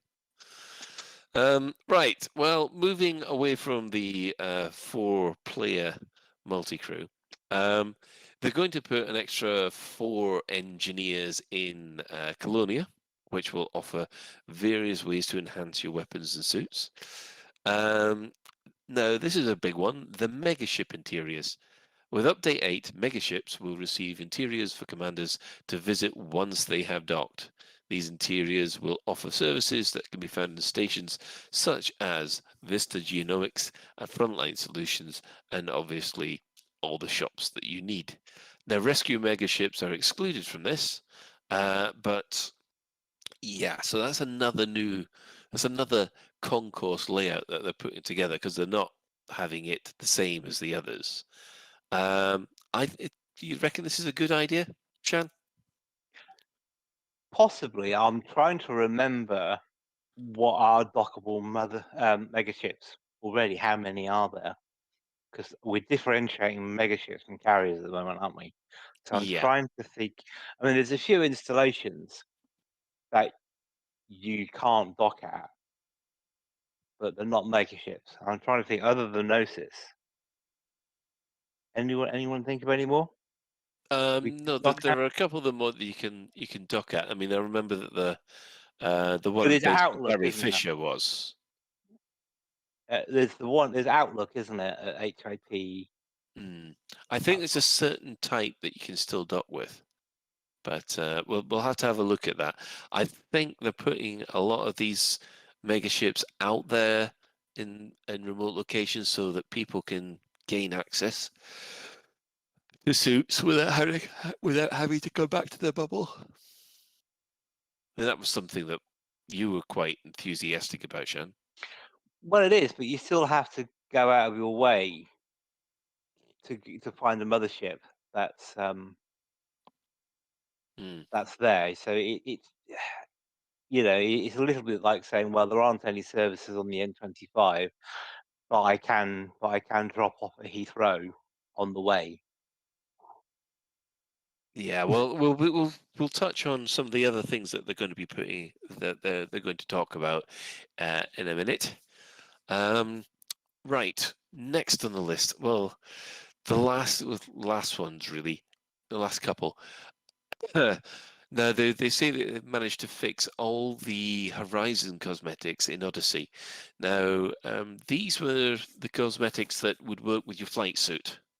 They now say that they've managed to fix all the cosmetics so that you can actually put on your dashing white, your Han Solo outfit again. Crash? Did they specify whether or not that will go over your other suits, or is it only your basic flight suit? It's only your basic flight suit. See, I mean, it'd be nice. It'd be nice to go in a concourse and wear exactly what I was wearing in Horizons because I bought that stuff specifically because I like the look of it. But still, it's kind of like, oh. But as long as you're wearing, you see, how it works at the moment is that if I've got one of my costume. I've got my flight suit. I've got my other Odyssey suits. But my flight suit is set up with my Horizons gear on it.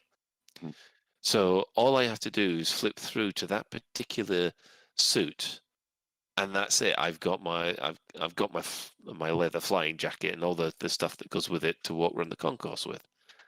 Okay, so, I mean, I've got that on mine now. So what exactly have they fixed? Was there just certain elements that didn't work, or? Yeah, apparently there was a lot of quality control issues and things like that. Yeah, I was gonna. Sorry, Colin. I Go on, was Sean. gonna ask. When they say all, do they mean all? For example, the LaveCon suit skin. Do they mean that one, or the Frexpo skin? Do they mean that one? All it says is Horizons Cosmetics in Odyssey. They are confirmed that this work is complete. So I'm assuming yes. And if they haven't done it, then we can flag it up and say, no, you haven't done it. Well, either way, it's a nice fix. It's good. Hmm. No, this one is the one that I'm looking for. After all that, this is the one that I'm really interested in. From now on, mission additions and improvements will be made to Odyssey missions. They're going basically the missions are going to receive additional wrinkles that will involve either hostile agents in space or while you who will try to intercept you en route. Contacts that you meet in settlements. There might be someone who will be out there to stop you from basically doing your data downloads or that nice easy transport job, or NPCs that you're attempting to scan may run off to the shuttles and flee to hyperspace, so that you can. That assassination mission ain't going to go too well. Shan. I mean, that sounds really cool. I'm not sure about using shuttles to flee to hyperspace because it almost sounds as though you need to have someone waiting for them because you can't shoot down shuttles. So there's No. actually no point in getting in your ship and chasing after it because you won't be able to shoot down the indestructible adder they're using. Well, I don't know. They haven't said whether or not they can do that. Well, if I they're get- using an Apex taxi, then you can't interdict them. Well, actually, have you ever tried to interdict a Apex taxi? Yes, it wouldn't let me. Oh, right. Back in the alpha. I tried to interdict Ben and it wouldn't let me. Well, I'm thinking it might let you interdict an NPC ship. It might not allow you to interdict a player ship, but it might not. It might let you interdict an NPC ship. That'd be different. You mean like sure a scripted taxi? Hey, there you go. A scripted taxi. So, yeah, Crash, you were on about the fleeing.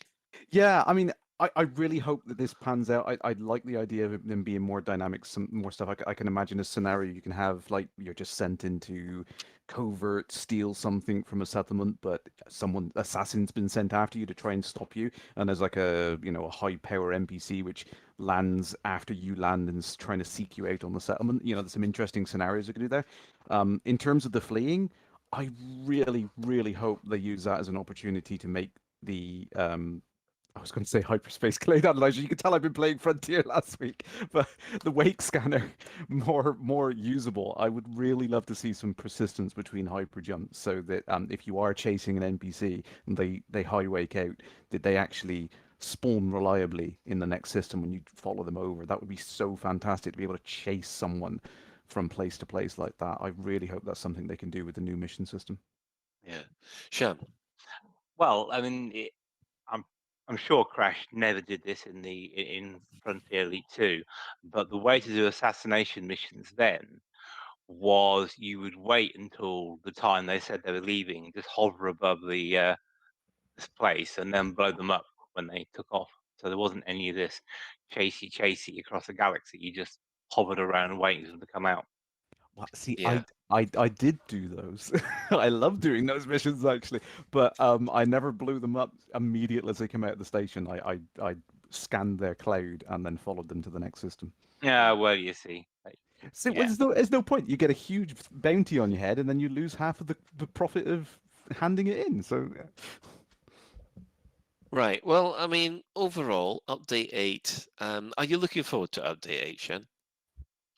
I think so. I mean, there's a few things you raised questions about, like the multi-crew and the emotes and things. But again, if this had been in a roadmap or something hints of it, then it would have taken a reasonable amount of heat away from Frontier and Yeah. at least salvaged some of the reputation. So, yeah, that's my point. Is that if they'd have been more upfront with what was coming or what they were thinking of doing, it would have been a lot easier for them earlier in the year. Yeah. I completely agree with you. There's the stars have aligned, isn't it? It's just something weird like that. Ben, are you looking forward to update 8? Well, of course I am. Yeah, I mean it's things we've been asking for, things we're getting, all over it. Love it. Glad. Yeah. Excellent. About damn time. Crash, what about you? Yeah, I think so. It feels like they're getting back on track with the things that they wanted to do post-launch. Now that are starting to see some progress with the performance, they're actually finding some time to do the things which I'm sure they wanted to do but just ran out of time. So yeah, I'm looking forward to it. Yeah. Shan, just quickly about the update. Well, yes, I was about to say. I mean, it goes some way to getting Odyssey on track, but in terms of the engineering mechanics, material drops, the whole thing that people have been talking about, the deficiencies in the gameplay, unfortunately, at the moment, it doesn't touch those. And I hope it does later on down the line, but it would be good to know whether they are going to address gameplay and mechanics. Because you remember back at the Opinion Ants poll we did about what the main cause for Odyssey's perceived failure, and it was like 70% was poor design, stroke gameplay. And unfortunately, I don't see how Update 8 addresses the concerns of that 70%. Well, I would actually point out one thing, and that's the thing we've just been discussing. The main issue that I think a lot of, well, that I have with Odyssey is the fact that the on foot side of things and the in ship side of things feels so disjointed. Hopefully, with the mission additions that they've promised for 8, that will begin to feel like one whole proper game again. And I think that this is where if they've got that right, I think that is a step in the right direction. Maybe, but combat's still a DPS race. Well, we're going to leave it just there because there is a little bit more that they've put in, and this was kind of like, and one final thing at the end of an Apple conference. They've said there are 3 major features which are in development, and they're going to be releasing updates beyond Update 8. So this is 9 or later. The first one is, drumroll please, a twin-seat combat SRV. A new SRV. It's only been 6 years. Yay! Is this like a learner driver car, so dual controls or something? No, I think, well, it's supposed to be multi-crew, so you have one person driving, one person in the turret. So it means I can kill 2 people with one dumbfire now. Yeah. So yeah, they're thrilled to announce it. They'll be showing off more details about it later. It's a twin-seat combat SRV. A full reveal, including a deep dive into its features and capabilities, can be expected closer to release. So yeah, soon, TM. In addition, they've said, well, item 2 is even further mission additions and improvements. So this will build on what comes on Update 8, with more extending the Odyssey mission set with more variety and making the gameplay experience much more dynamic. Yeah, and then we have the big one, which should keep Shan happy. Oh right, do you want to jump in beforehand? Well, I'm a bit reluctant to key on their feature updates thing. Twin Seat Combat SRV, yeah, I can see that. That could be fun. It'd be quite good to be able to do other things with new SRVs, but it's a start. The further missions and thing, I'm curious to see what they are. But for me personally, the main deficiency of Odyssey is in the combat mechanics. I.e., as I said, it's a DPS race. It's bullet sponges. It's all this stuff, and being able to do something a different way doesn't really address the fundamental combat mechanics. Right. And Okay. You've said, Shan, you've said it before. You've said it again. yeah, but I'm talking You've about now these. said it 3 times. We've had Well, enough. okay, fair enough. But then on the fleet carrier interiors, We haven't. I yeah, haven't even got to that bit yet. I was trying to preempt you. Yeah. Go on then. Go on with it. Hurry up. Oh, that's very nice of you. Thank you. I'll go ahead. And finally, the one thing that Shan has been so eager about is the fleet carrier interiors. These are obviously, they heard a lot of nagging, and they have announced the interiors to these megaships. and they'll give us more details soon. So hopefully it'll be like the mega ships with all the shops, or you have to, or even better, you have to actually buy the shops. What I want to know is whether or not, if you're on the concourse, you'll see what a jump looks like from inside the ship. Shan? Yeah, that's what I was about to add. Is I wouldn't want another shopping centre concourse. I want to be on the bridge. I want to be able to look out and survey my 10 billions worth of carrier and You- see it jump and or just do other things. I don't know, have a remote control for the guns on it or something, so you can shoot the ships coming to dock. Anything like that. Yes, shooting. Yes, you have docking clearance, Commander Ben. Boom. And if it's no boom today, it'll be boom tomorrow. Crash. I'm calling it now. I think even if we do get a view out like that, we're gonna have shutters that come down, like taking the power down on a settlement. I absolutely call it. We're the first person to do it is going to be sat there. It's like, yeah, jumps charging, jumps right. The last 30 seconds of the jump, shutters will come down. You won't see anything. I know. I must admit. For those of you who have seen fleet carriers jump, there is a point where I don't think they've got it right, because you can see the ship disappear into the cloud, but it also hasn't completely disappeared. I don't know whether they've fixed that yet. So yeah, that's the whole of update 4, September's update. Overall, Shan, do you think that they're keeping their promise about improved communication? Well, it's a development update, so it doesn't give any dates or anything like that, does it? Or any details. So yes, in terms of the roadmap of what's in the next release, yep, check, they've done that. What could be in future content at no specified date? Yeah, it's okay. It's okay. I mean, obviously, you always want more detail, and they'll always never get you as much detail as you like. But yeah, I mean, in terms of scope, yeah, it's a better dev update than we had last time, I think, in terms of what's happening. Uh-huh.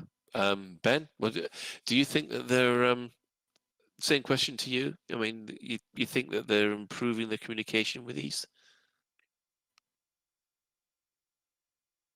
Yeah, I'll go with Shan. It's better than it was.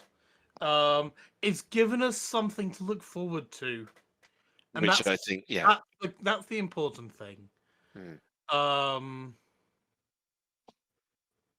Yeah, because after Odyssey was released, it felt, oh, there's nothing to look forward to. There's just, this is it. And everybody else was just got Yeah. crunched with it. So there's stuff to look forward to. That's a good thing.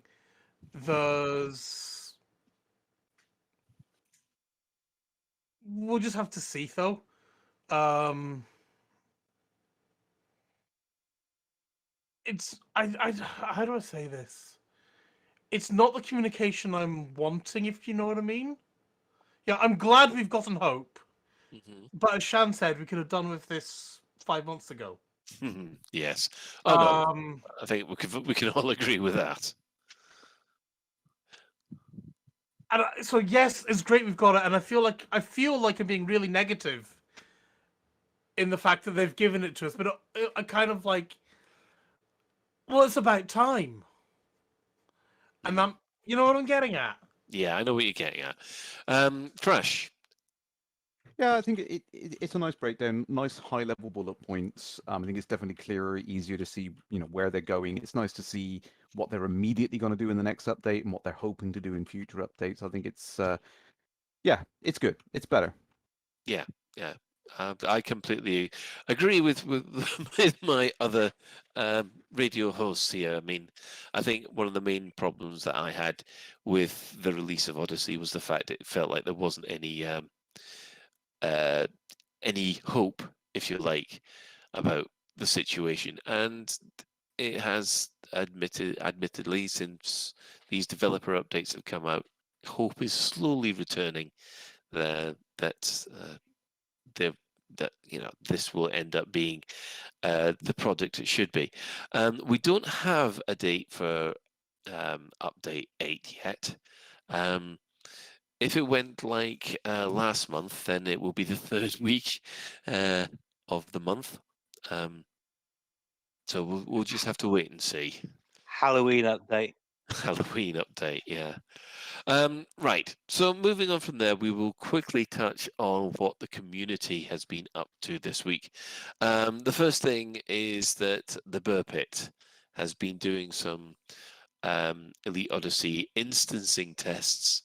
We'll put a link in the show notes for this, but my goodness, did they make a fantastic video here showing, I think in one instance, 35 commanders all in the same instance performing maneuvers over an ice planet. Just quickly, Ben, what did you think? It was glorious. It was absolutely beautiful to watch. I mean, yeah, you can't say it. It's just it looks so beautiful. Yeah, it is amazing because we know that when you want some good camera angles, the birds are the people to call. And yeah, they've done a fantastic job there. Rainy always does a great job. Yeah. Crash. See, I loved it. I think it was great what they did. But I'm on the other side of the fence for what you had earlier, Colin. Is unfortunately I've always seen really, really bad problems in game with networking with stuff like this. So it's fantastic when I see people achieving this, but I can't even get stable with one other player. So it's kind of disappointing. It's like I desperately want to enjoy co-op, but every time I try to engage in it, something goes wrong. Like the networking just falls apart on me. But yeah, no, it is good to see that the game is capable of doing it, assuming I'm just going to blame my terrible internet connection. So it's nice to see that it's possible and you can have some really fantastic scenarios set up by players getting together. Excellent. Shan, have you seen this or? As I said, I dread to think how long it took to set it all up to get the video. They ended up with 2 instances with around 15 commanders in each, and then they winged everyone together in one instance of 35 commanders.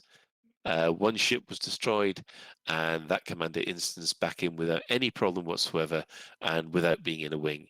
The police report there were no appreciable lag spikes reported from everybody, and it ran very smoothly and was a very positive experience to take part in. Did they have people all on the ground running around as well? Yes, they did, and also like Crash posted in our chat room, a whole load of adders taxis were called. Which no adders were harmed in the making of this video. Which I was well on board until I just saw the adders come down. I thought, oh, you spoilt it now. You just spoilt it now. Now, next one. Do you want your name on a tourist beacon?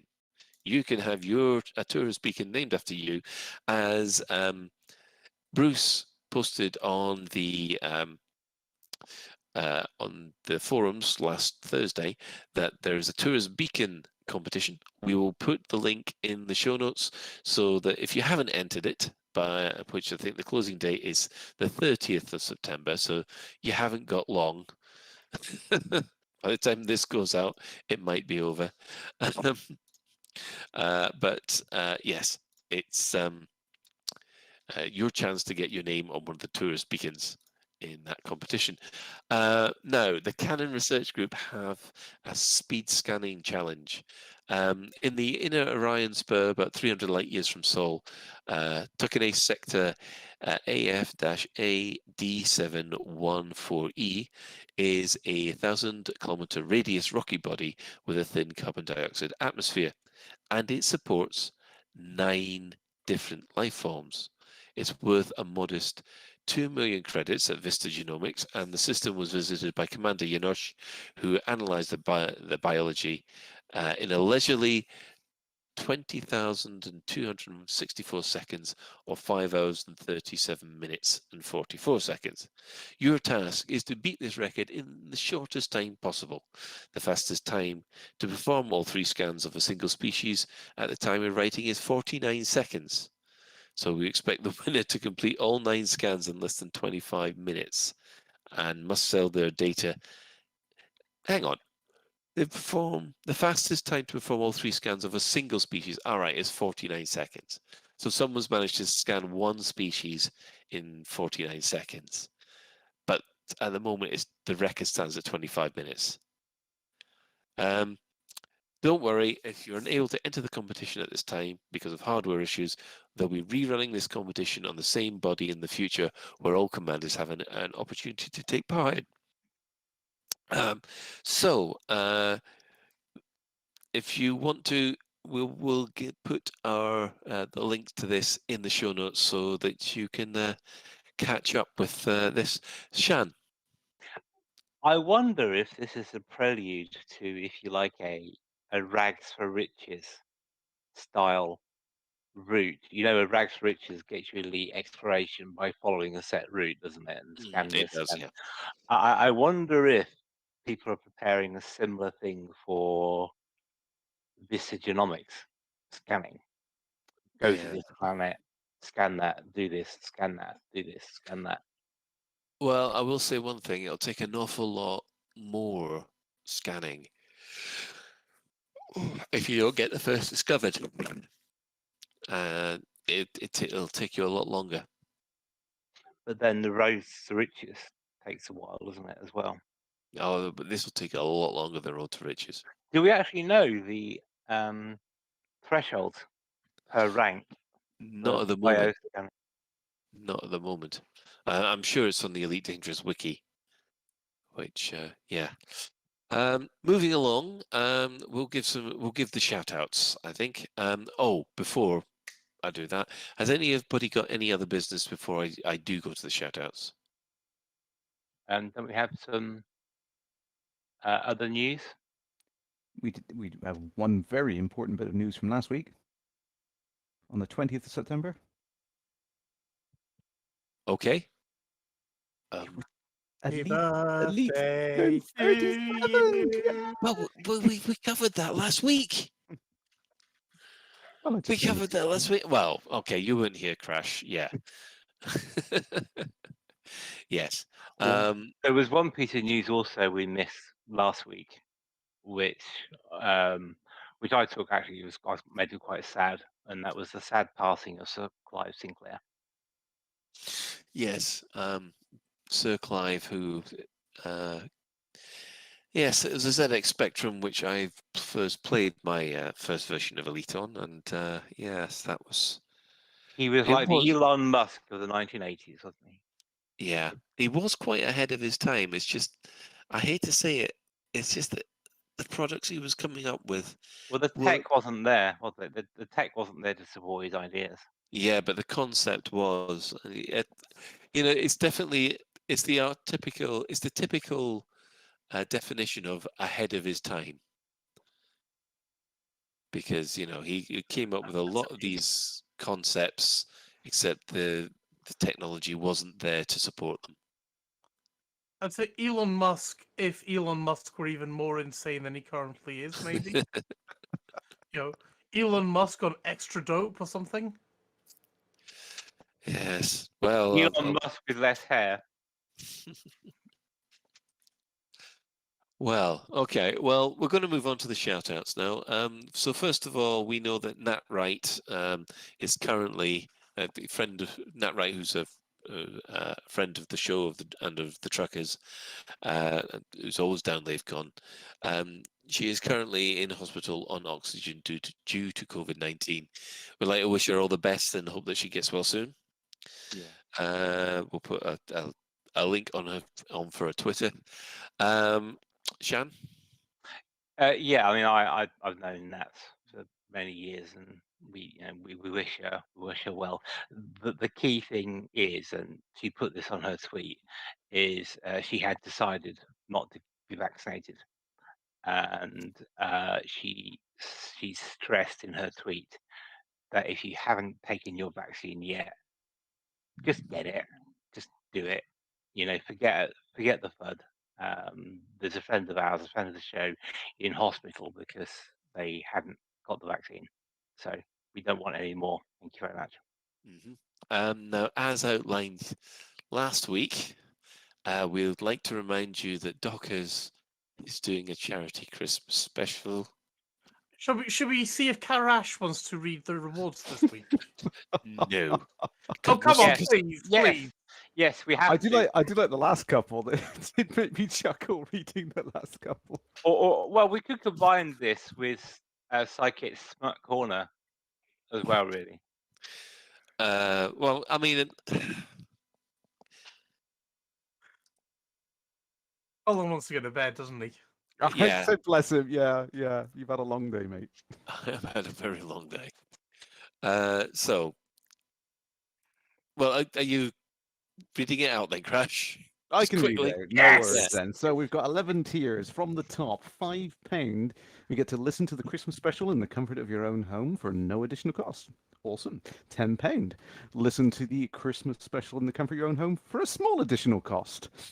£20. Have your name read out by the narrator at the end of the show with the credits. £30. Listen to the Christmas special in the comfort of your own home with a substantial additional cost. At £40, you get a lifetime supply of Gnosis avian cheese while stocks last. 10 available, only in 1 block per lifetime. Believe me, that is enough. No refunds. First come, first serve. After 10 blocks, you're allocated with a reward and downgraded to tier 3. £50. A sketch featuring you, written and performed by the members of the cast of the Truckers. To be clear, when we say members, we don't mean penises. The segment will be 5 minutes long. £200. A character of your choice will perform a sex act on you during the show.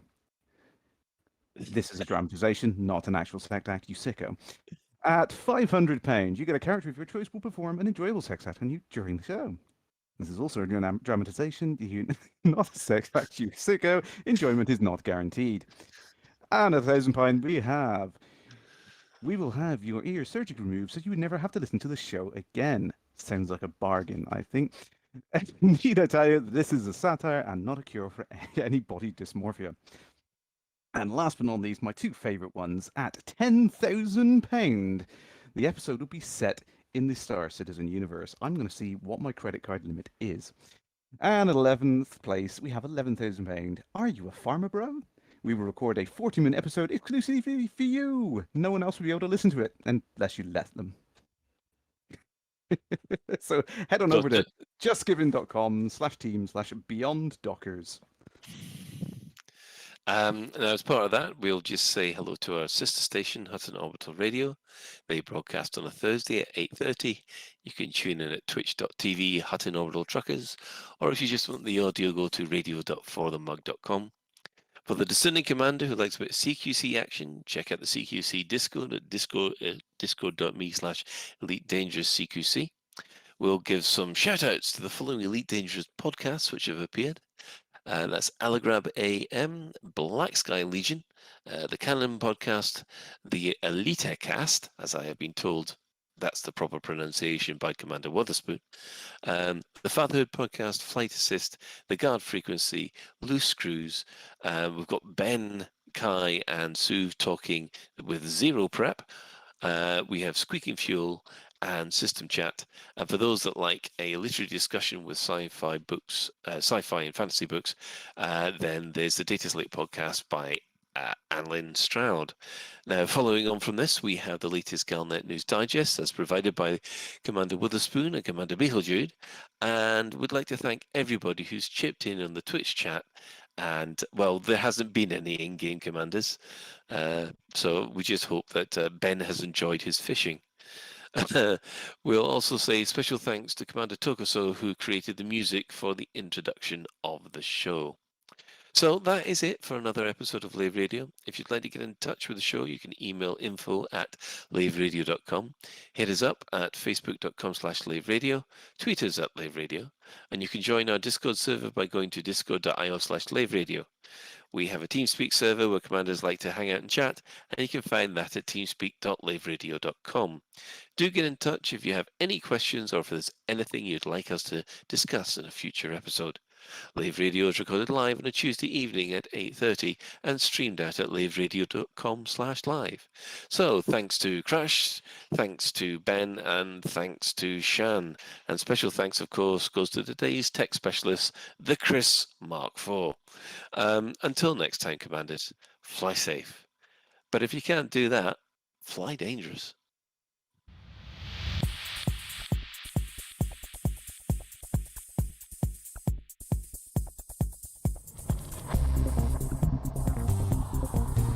Is your life like this? Sounds like someone having an orange inserted.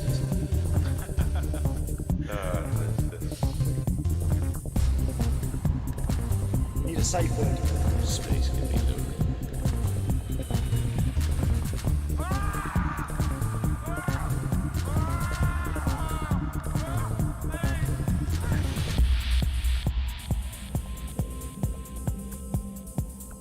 I'm gonna see the galaxy.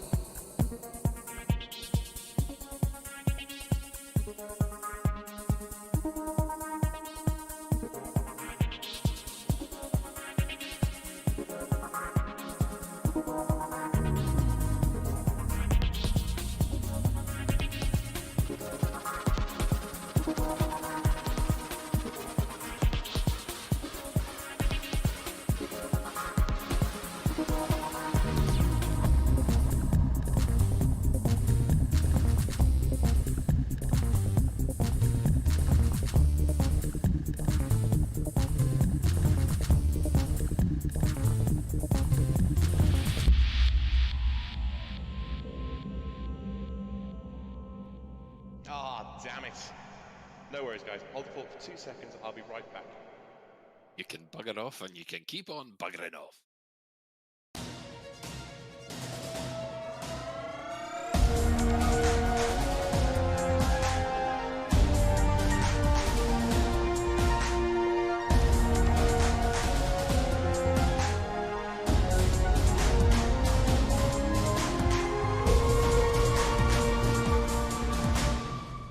Galnet News Digest, 28th of September 3307. We read the news so you don't have to.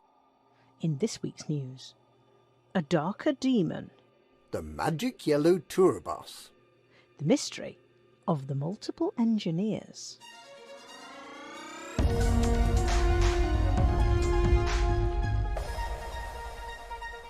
Newsfeed Vox Galactica has published an article in which it speculates about the level of trust commanders have in the self-proclaimed saviour of humankind from the Thargoids, who styles himself Salvation.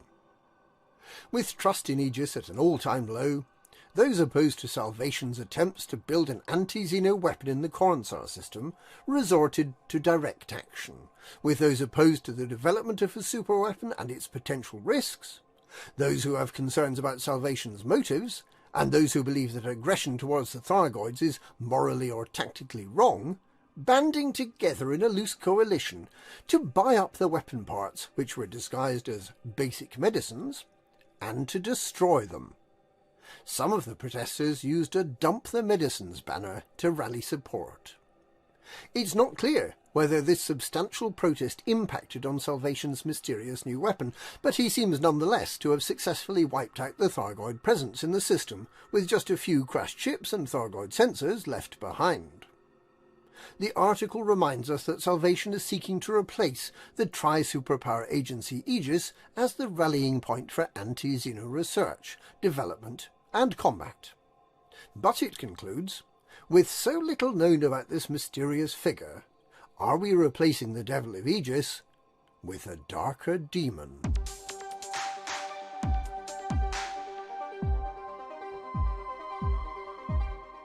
Commanders collecting data to allow astrogator tours to establish new tourist destinations are being rewarded with ships from Astrogator's parent company, Saud Kruger.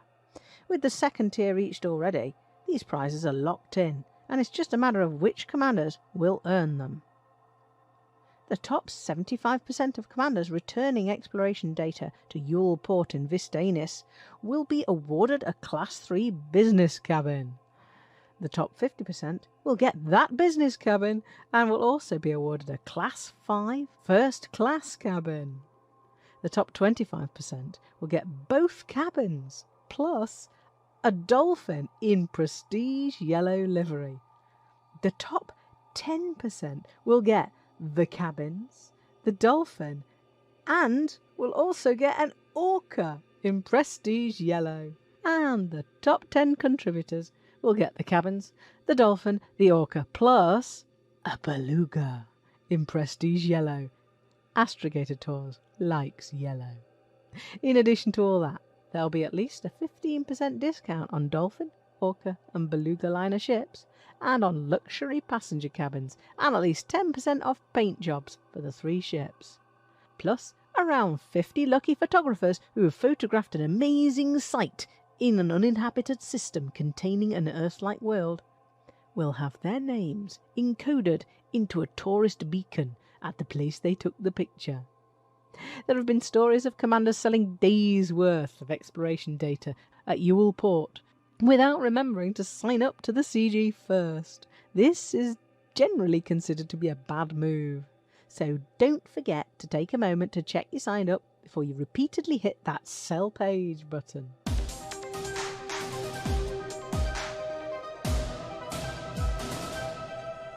Ever since the first engineers began offering their services, they've offered a personal, bespoke service to commanders, tuning their thrusters, buffing their frameshift drives, shaving those last few grams of unnecessary mass from the life support unit. Until recently, they did all this work through a remote GUI.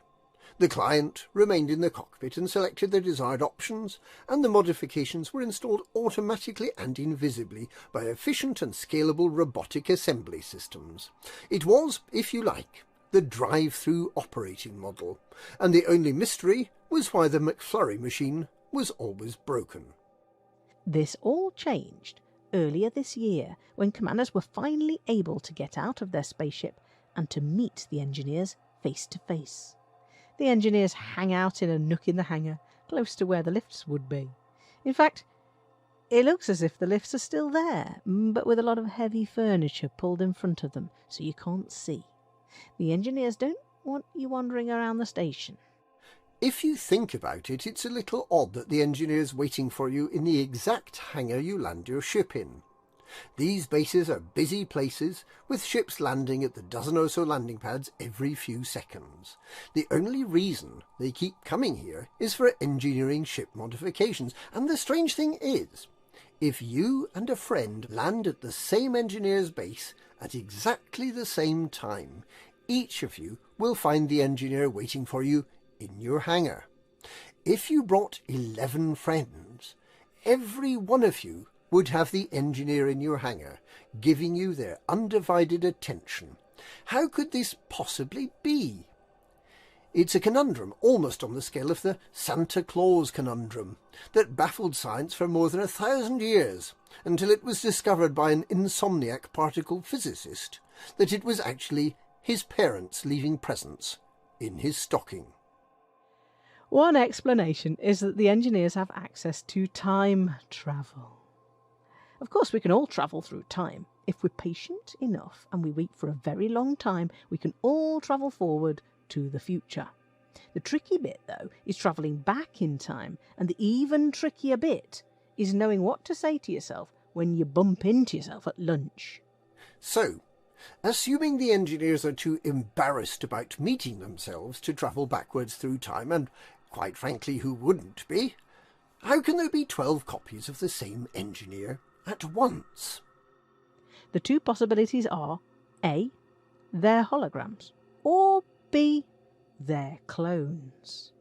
If they're holograms, their images should flicker and stutter slightly, move erratically with their mouth, slightly out of sync with their voice, and there should be something of an uncanny valley effect. None of this is visible when you visit an engineer, so the only logical explanation left is that they must be clones. Aha, you say. If you take a clone of an engineer, you don't immediately get another engineer the same age. You get a fetus that you have to gestate for 9 months, and then you have to change nappies for a few more years and pay for school and a college education. Depending on the age of your original engineer, you need to wait at least 18 years until your newly cloned engineer is up and running to take on some of the work. How can this temporal anomaly be resolved? It's too far-fetched to imagine that somebody is mind-bogglingly, amazingly prescient and cloned the future engineer at an early age. Most engineers wouldn't make the grade, and you really wouldn't want 12 copies of all the failed engineers to deal with. That would mean an awful lot of rather sinister occupied escape pods floating around. No, the real solution is far more straightforward. You wait until the engineer is successful and then clone them. But you send the cloned infant engineers back in time by whatever age the engineer is. The infants are too young to feel embarrassed at growing up in a class full of copies of themselves. 12 5-year-old Elvira Martucks in a single classroom? Or 12 scowling teenage Todd the Blaster McQuins hanging round on street corners is a pretty terrifying thought, isn't it? Maybe there's a reason there's so many permit lock systems in the galaxy. And that's this week's Galnet News. Galnet News. We clone the news so you don't have to.